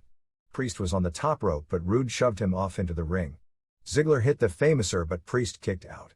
Priest lost his temper and attacked Rude outside the ring. Priest came into the ring with a chair and Ziggler begged him to hit him, which would have gotten Priest DQ'd. It was very well done. Priest teased it but instead he threw the chair at Rude's head. So that's not a DQ. Ziggler hit the zigzag for a good near fall. Priest then won with the reckoning. Theory was backstage with Vince. Vince taught Theory that you never apologize, or rarely in his case, because that's showing weakness. Or arrogance, since everyone makes mistakes. He also told him that when you say I don't mean to interrupt, that you're lying because you only say that when you're interrupting and you mean it. Theory wanted a rematch with Balor. Vince said that why should he get a rematch when he lost? Theory said because he laid him out after the match. Vince said he admired Theory attacking Balor from behind because if you can't beat someone fairly, find a conniving way to beat them, and Theory said it's about expecting the unexpected. Vince told Theory he's in the Rumble and if he wins we can main event WrestleMania. Miz and Maurice came out. Miz said that he was a two-time Grand Slam champion and nobody else was. He said Edge was a one-time so he's had a better career than Edge. He blamed his loss on Phoenix. They showed the gunk being dropped from the ceiling and he and Maurice last week. The crowd was pretty dead for much of the show but they did pop for that. Miz said the people cheered because they have bad relationships and are jealous. Miz asked what kind of a man hides behind his wife? And the crowd yelled, "You!" What kind of a man hides behind a woman? And they yelled, "You!" What kind of a man relies on his wife to win? Maurice said if Phoenix was there she would punch her in the face. Phoenix came out. So did Edge. Edge got a monster pop and Phoenix did not. Edge said that most people would take the L and move on. Edge started making jokes about Miz but nobody reacted until he plugged South Carolina, which did get a pop. When Miz accused Edge of setting him up by bringing out his wife, Phoenix said it was all her idea and Edge had nothing to do with it. Edge and Phoenix challenged them to a mixed tag at the Rumble. Miz agreed. Maurice was furious that Miz agreed. They started arguing with each other and she stormed out without him. Big E did a promo. He said being champion meant a lot to him and it meant a lot to a lot of people. He said there was no shame in losing to Lesnar. He said that we don't get kicked and stay down. We don't wallow in self-pity and said we make sure our next chapter is our best chapter and tonight he gets back on the path. Omos pinned Styles in a squash in 3:44. Styles went for the phenomenal forearm, got swatted in mid-air and almost gave him a tree slam for the win. This match sucked. Believe me, people have been dying to find African-American Andre for 35 years. And I'm not saying he can't be because you have to remember Andre had 5 years all over Europe, Japan and New Zealand before he came to Montreal and became a big draw and 7 years before he became the touring attraction. And he was probably doing 200 or more matches all of those years. They announced that the journey of Alexa Bliss starts back next week. A 4-stars main event with Lashley earning the title shot over Rollins, E and Owens in 1840. A lot of highlights here. E tackled Owens to the floor. Lashley missed a spear on Owens and went through the barricade. Rollins and Owens threw E into the post. Rollins and Owens powerbombed E through the announcer's table. The story of the match was Rollins and Owens working together. Then Lashley and E decided to work together. They chased Rollins and Owens up the arena steps and into the mezzanine. E put Owens through a merch table with a urinage. They brawled back into the arena and down the stairs. E, Rollins and Lashley were brawling by an entranceway. Owens came off a balcony that was about 9 or 10 feet high with a flip dive on everyone. Owens was holding his back after his landing. Rollins gave E a frog splash. Owens was standing there and could have broken it up but didn't, however E kicked out. The story is that Owens was helping Rollins win. Owens hit a powerbomb on E but Lashley saved. The finish saw Lashley run over Owens on the floor, then Lashley speared E, speared Rollins and finally speared Owens to win it. After the match Lesnar said that he would be going to SmackDown to confront Reigns. Notes from the NXT New Year's Evil special. This was a great show. Carmelo Hayes beat Roderick Strong in a North American title versus Cruiserweight title match in 15:30. I went 4 stars for it. It was Hayes' best showing easily and Strong is just great. Strong went for a superplex but Hayes reversed and landed on top for a near fall. Hayes got the clean pin with a leg slice off the top rope. I wonder if this means ditching the Cruiserweight title. There's been talk of eliminating it of late. For the first time since just after the plane ride from Hell story aired on Vice, there was a Car Shield ad with Ric Flair and David Marquez, so I guess Car Shield felt enough time had passed and is back using the ad. Styles came out to a big reaction in Longchamps. He said that he's had regrets and said he wished he could have worked NXT because the fans have passion, and noted that his first match in WWE was the Royal Rumble. Grayson Waller came out and told Styles that he got crushed by Omos and claimed he got crushed because he was thinking about Waller and that he's in Styles' head. Styles wanted a match tonight. Waller said that they should build it up and make it the main event next week. Styles punched Waller and they brawled. Waller got the advantage for a bit but Styles used a Pele kick. He set up the phenomenal forearm but Waller bailed out. Pete Dunne did an interview to build up his crowbar on a pole match with Tony D'Angelo next week. Dunne was showing more fire on this interview and even though he's not big, comes across like a tough guy. Casey Catanzaro and Caden Carter were backstage with Amari Miller. Catanzaro and Carter said that they were going to win the tag titles. Indy Hartwell and Persia Pirotta came out. Pirotta talked about a handicap match against both of them, but it turned into a trios challenge with Miller. Hartwell and Pirotta needed a partner. Tiffany Stratton was backstage and asked but she blew off Hartwell and Pirotta and was talking about calling her daddy. This woman in the background was there and they asked her and she said her name was Wendy Chu. Riddle and MSK beat Walter and Imperium in 13:50. I went 3 3/4 stars for this. The crowd was really into Riddle versus Walter. Walter has lost a lot of weight as has been noted by those who have seen him in Europe of late. Very fun match. Berthel is one of the most underrated guys in the business. He wrestles great, always in the right place, everything looks good, and he's even tall with a great physique. Imperium has the talent to be a great main roster tag team but there have been so many great NXT tag teams that end up doing nothing on the main roster that I've grown to not expect it. There was a great spot where Berthel threw Riddle in the air and Eichner caught him in midair and lifted him up for a suplex. Riddle pinned Berthel clean with the RKO. Really one of the MSK guys should have gotten the pin. They made it clear after the match that it was Riddle's last appearance because he said he was leaving and wished MSK well. Joe Gacy did an interview saying he and Harland wanted to be in the Dusty Cup.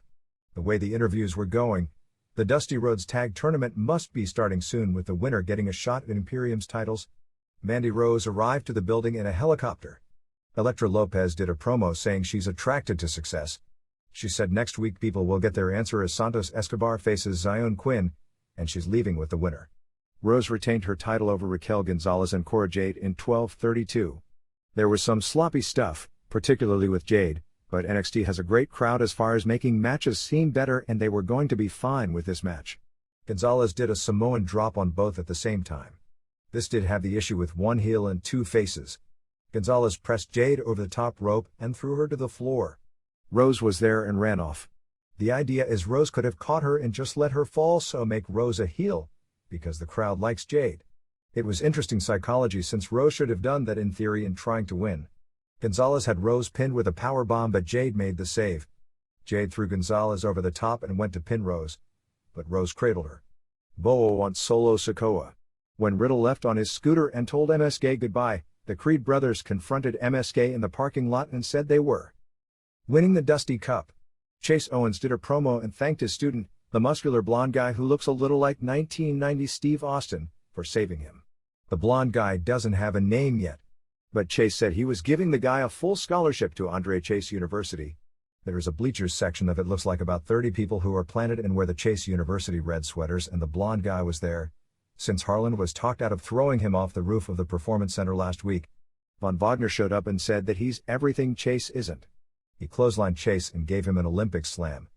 Wagner then attacked the blonde student and then attacked another plant in the audience. The announcer were furious about a wrestler attacking members of the NXT universe. Wagner was kicked out of the building. As security was taking him out, he went by the trainer's room where Strong had an ice pack on and Ivy Na gave him a dirty look. He made a snide remark at Strong. Braun Breaker pinned Tommaso Ciampa in a 4 stars match in 15:26 to win the NXT title. Breakker is seriously like a Jun Akiyama or Owen Hart or Kurt Angle in that he's so ridiculously good after just a few matches. Ciampa is great, but Breakker more than held up his end of a tremendous title match. Ciampa, like Strong earlier in the show, kissed the belt before the match started. There was a funny line when Vic Joseph talked about how only two men had ever held the NXT title longer than Ciampa, and one is Balor. He didn't say the other, who was Adam Cole. Breakker did a spinebuster and a standing moonsault. Ciampa bled hard way. Breakker speared him and got a near fall with a Frankensteiner. There was one messed up DDT spot but Ciampa recovered nicely. Breakker powerbombed Ciampa through the announcer's table. Breakker did his press slam power slam finisher but Ciampa got his hand on the ropes. Ciampa did a few running knees and hit the fairy tale ending but Breakker kicked out. Breakker then did a sky-high bulldog, which was one of his father's finishers, and the camel clutch which they called the recliner, which was his uncle's finisher, and Ciampa tapped out. This was a great presentation for the passing of the guard match. Ciampa put him over strong. As the show went off the air, they called him the dog-faced gremlin, which was his father's nickname. After the show ended, Rick Steiner came out for a big congratulations. I have literally no idea why they hint without saying who his father is, nor why they didn't put his father coming out to congratulate him to end the show, which would only have led to more talk, more people wanting to watch on DVR and checking out the product. It only benefits the guy you are pushing as the new face of the company because Rick Steiner is fondly remembered in many people's youth and half the NXT audience was already in their mid to late 20s when Steiner first showed up and they lived through his career so have an attachment to him. It costs no money and only makes your guy a bigger star. And it creates a moment people will remember, which is a big part of wrestling, is creating long-term memories. For the December 30th show in Buffalo, the number of tickets out for the show was 3,731. With the day one show, they only did one house show this week, which was January 2nd in Fayetteville before 3,400 fans. It opened with Boogs pinning Theory with a power slam. They did the Natalya stuff where she talked about adding to her Guinness Book of World Records with 2 more wins. She beat Nikki with her feet on the ropes. Ripley then beat Natalya via submission with a standing cloverleaf. Lynch retained her title in a 3-way over Morgan and Belair. Priest retained the U.S. title over Miz with the Reckoning. Flair beat Banks. They went right to the finish after the injury scare with Flair winning clean with a moonsault. The main event started as Ian Kingston and Woods and Lashley over Usos and Rollins and Owens via DQ when Rollins used a chair shot. They ordered a restart under no DQ rules, but Lashley then talked out on New Day. So it was a 3-on-4 where New Day beat Usos and Rollins and Owens when Big E pinned one of the Usos with the big ending. And Wrestling Observer Newsletter, January 10, 2022.